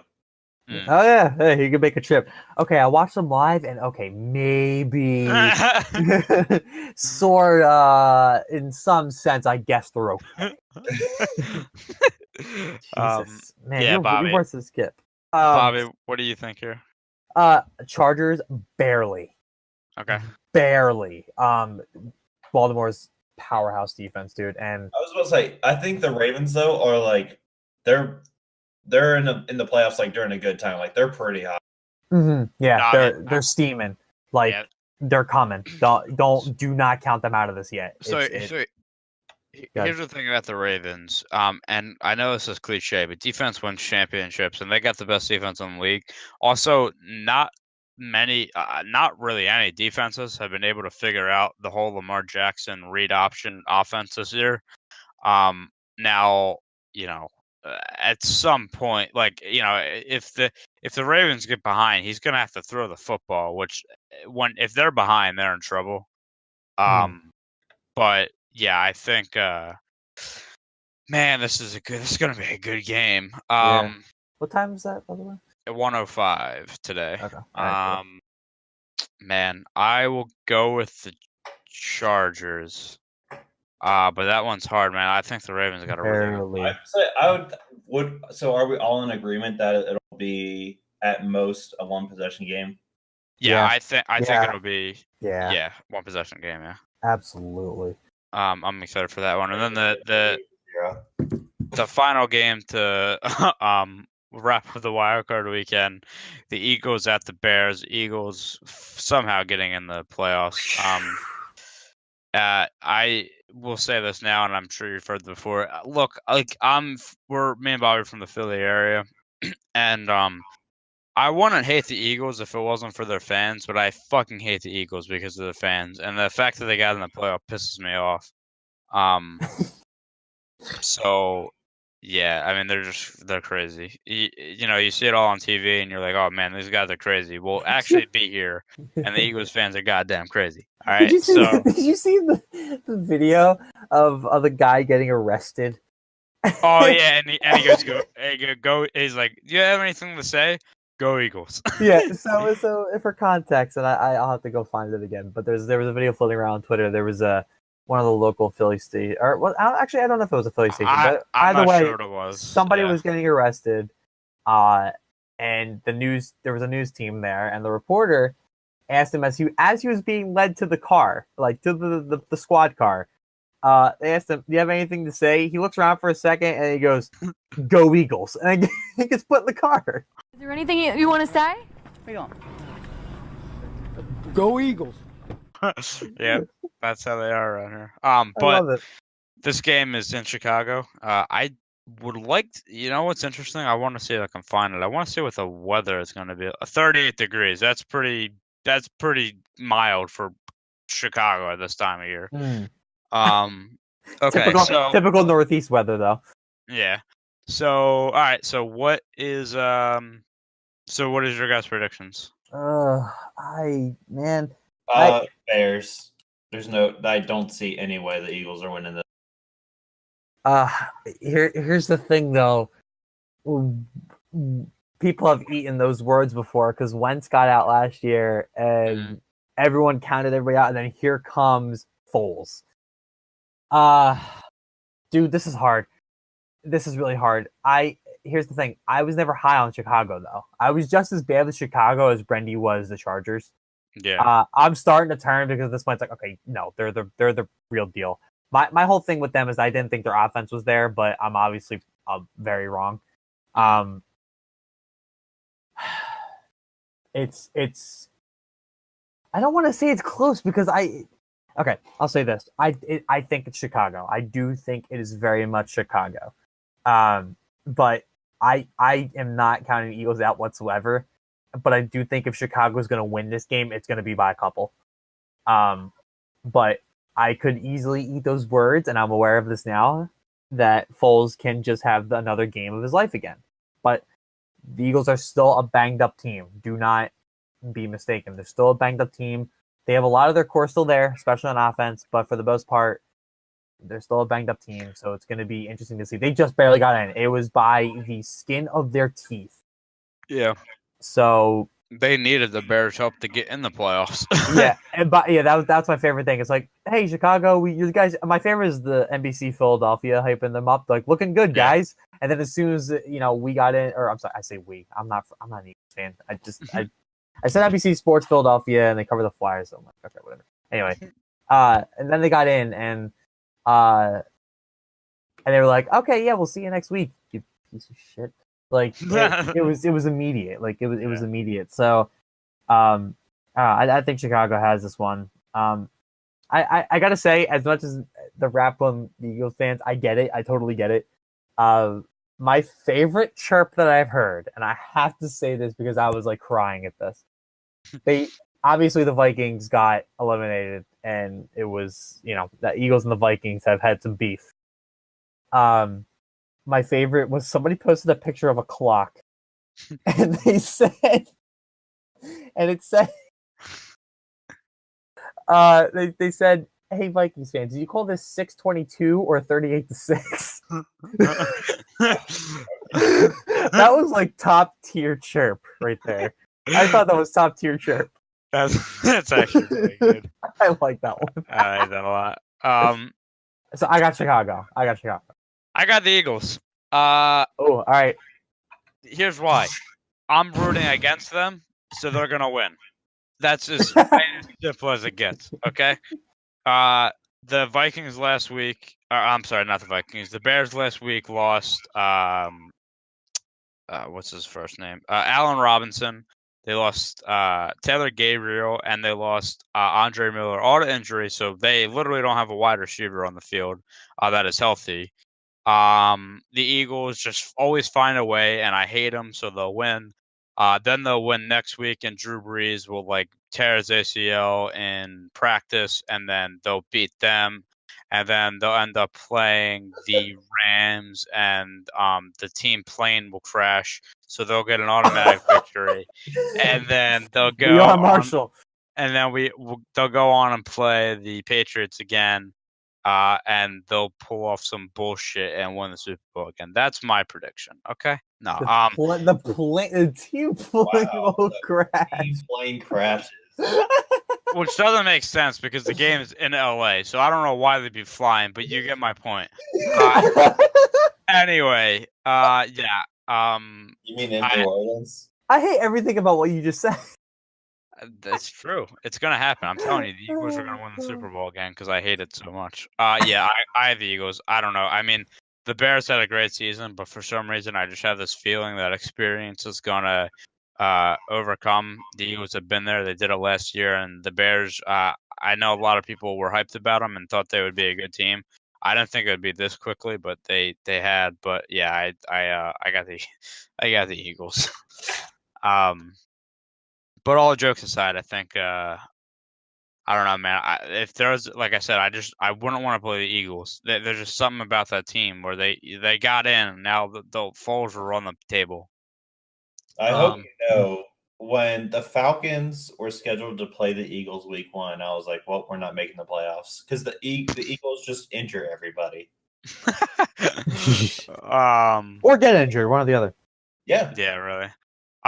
So real quick before we wrap up the show, so I don't know if you guys remember. I remember mine, but our preseason NFL Super Bowl predictions. Both my teams aren't even in the playoffs, so really. Yeah. Who'd Yeah, I said Steelers would beat the Falcons. Oh yeah, that's right. I don't know, Bob, if you remember yours. I know mine was the Steelers versus the Rams. Mhm. So I still have the Rams there. I don't know if you remember yours, but let's. I know we've had 2 games go by already, but let's let's give another Super Bowl prediction now that we have the field set. Bobby, do you remember yours? But off the top, I think you said the Steelers too, or I think we all said the Steelers. Slowly coming back. I think you might have said like the Steelers and the Eagles or something. I can't remember. Anyway, I thought it was Rams, and I'll have to go back and revisit the episode. I don't remember what episode we did it, but we'll have to go back. Yeah. If I didn't say Steelers, I definitely said the Pats because I definitely didn't think the Chiefs are going to be the team that they are. And if I didn't say the Eagles, I definitely said the Rams because I knew how good the Rams are going to be. So actually, it wasn't the Rams. I know that because you both trashed me on the Rams. You were like, "Nah, they're not gonna be that good." No, did I? I thought I can't remember. Okay, I don't want to say anything more about what I said in the past because I know I could be completely wrong about it. I at least knew that Gurley was a problem because obviously, you know, fantasy standpoint, he was a thing. But I don't know. I'll go back. I'll tell you what. We'll go back, and then next week we'll bring this discussion to the forefront again, and we'll figure out what exactly we said. Because and if I did trash the Rams, you know, that's the one NFL team that I will retract my statement and say, okay, I was wrong. But I don't remember saying that. Nah, I can't remember either. But I tend to not remember yesterday. So, all right. So yeah, let's like I said, we already had 2 games passed, but let's get our Super Bowl predictions, Brendy. Let's get your revisited look. All right. I'm not gonna go through the whole bracket, but I'm just gonna say this. Yeah. My Super Bowl pick, or my Super Bowl teams: Los Angeles Rams and the Kansas City Chiefs. That would be the best game after the game they had this year, the 54 to 51 game. That's a game I want to see, but I don't know if it'll happen. Yeah, I think the biggest obstacle for I'll go through the biggest obstacle for each team. I think the biggest obstacle for the Rams, quite honestly, is going to be whoever wins the wild card game today. I think if they can, I think if they can beat either Philly or Chicago, I feel like they have a more reasonable path to the Super Bowl than. Well, if the Eagles win, they would play the Saints because they're the Eagles. Oh yeah, sorry, my bad. Sorry. Yeah. So yeah, okay. either Philadelphia or I guess Dallas. Dallas, yeah. So I feel well. Either way, I still feel like the Rams. I feel like if they were to be, I'd be obviously more worried about Philly than I would be about Dallas. Yeah. So if they could beat Philly, that's huge. So their biggest competition is going to come from the divisional playoffs. I think that from the Chiefs, it's going to come from the AFC Championship. Probably from most likely New England, but we'll see. So I'm going to say Chiefs versus Kansas. Chiefs versus Kansas City. Chiefs versus the Rams in Super Bowl 53, and I'm gonna have the Rams winning it 30-24. Okay, Bobby. Okay. All right. So I'll start off immediately as I had my headphone case just fell and I couldn't get it back to where I needed it to be. So sorry, I was struggling there. So here's the thing. I'll say off the bat, I have Chiefs and Rams as well in the Super Bowl. But I think the Chiefs to the Super Bowl by the skin of their teeth. Here's why. And I had to look it up just so I knew I was right. So, and I know my opinion is not going to be taken seriously because I am a Pats fan at all. I know, but here's the thing. Ty, you just said earlier when we were talking that the defense wins championships. Is the Chiefs defense really ready for that at that point? Right. So they had a shootout with the Patriots early in the season, and the Patriots took that one 43-40. Now, I'm not sitting here saying, oh, that was a dominant win by the Patriots. It was a shootout, dude. It was a shootout. It was no different than what those last year's Super Bowl was, right? So if the Chiefs I think the Chiefs' biggest obstacle is going to be the Patriots in the divisional round. I think they're going to run away with the Colts. I mean, the Pats still have to get there. And that's something that I'm a little less confident of than I have been in previous years. I'll be honest. But if it's going to be the Chiefs and the Pats in the conference round, I think the Chiefs have it. But again, I think it's going to be another shootout, but they have to win this one. Obviously they have to get the Super Bowl, but their defense is still not all there, and it's not going to be this season. So they're really going to have to get something together here and really, really rely on Mahomes back a little bit. Yeah, for sure. To get there. And if it's not the Chiefs, it's going to be the Pats. I don't know. To me, I think the Pats could take on the Chargers, or the Ravens. Not easy. I'm not going to say it's going to be easy, but I think we can definitely edge them out. But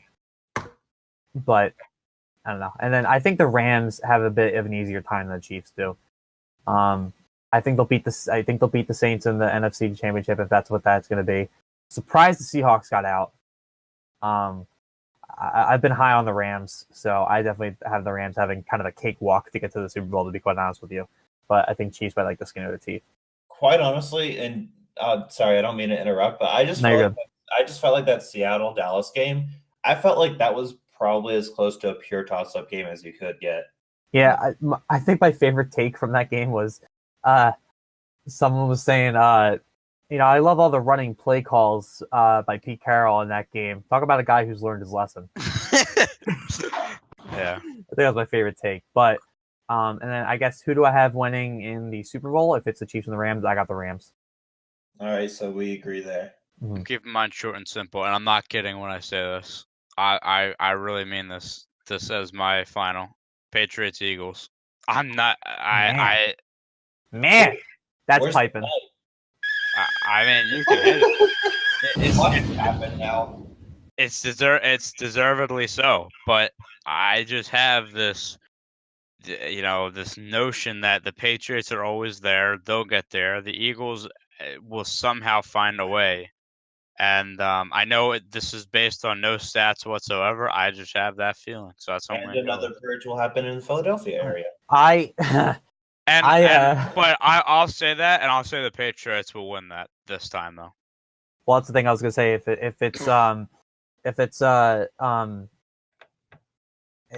I took the first loss with total pride, Yeah. Right? Like, I took it very well because I kind of knew what I was getting into.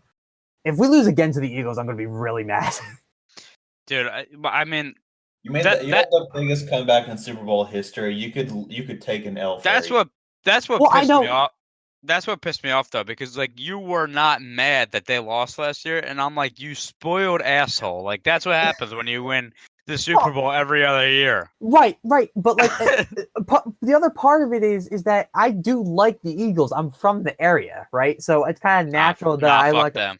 No, I know you don't, but you know me. I Philly diehard everything else, right? Yeah. So for me, if I wasn't a Patriots fan, I'd definitely be an Eagles fan. So, they're my second favorite team, no question about it. And I was like, okay, Patriots have been here before a number of times. If the Eagles take this one, I'm still rooting for the Patriots. I want them to win. I want them to get their sixth.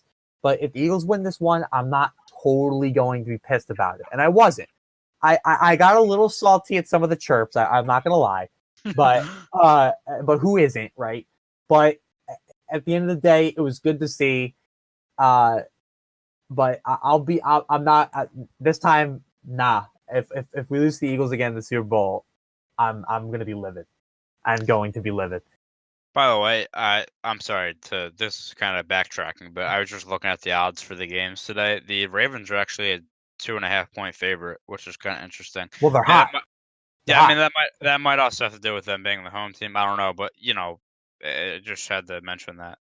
Sorry, but yeah, no, for some reason I just have a feeling that's going to happen. I mean, it might be far fetched, but the NFL recently, it seems to be that there's all this talk, like for example, the Chargers, for example, like I'll use this because they're in the playoffs now as a 12-4 team, and that's at the beginning of the year that was everybody's dark horse or something, and now they're here. You're like you expect them to do something, but the NFL has a way of there's something about like experience or something. Like it seems like every year the same teams are in it. You know what I mean? Mm-hmm. Like it's the Patriots, the Steelers, the Broncos when they were at their peak. It was the Seahawks. Like it's been the same teams there. I don't know. I just have a feeling. I mean, it might be a dumb prediction, but it's in before. If Chicago beats them today, great.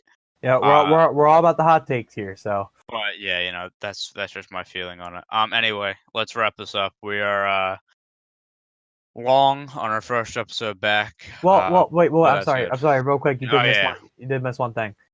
What's that? You need to tally up the final. Yes, yeah. So, real quick, I mean, so we have possible plans to continue something on here, but basically from our regular season NFL predictions that we stopped because we were not doing the podcast. The final scores was I had 18, Brendy had 18, and Bobby had 15.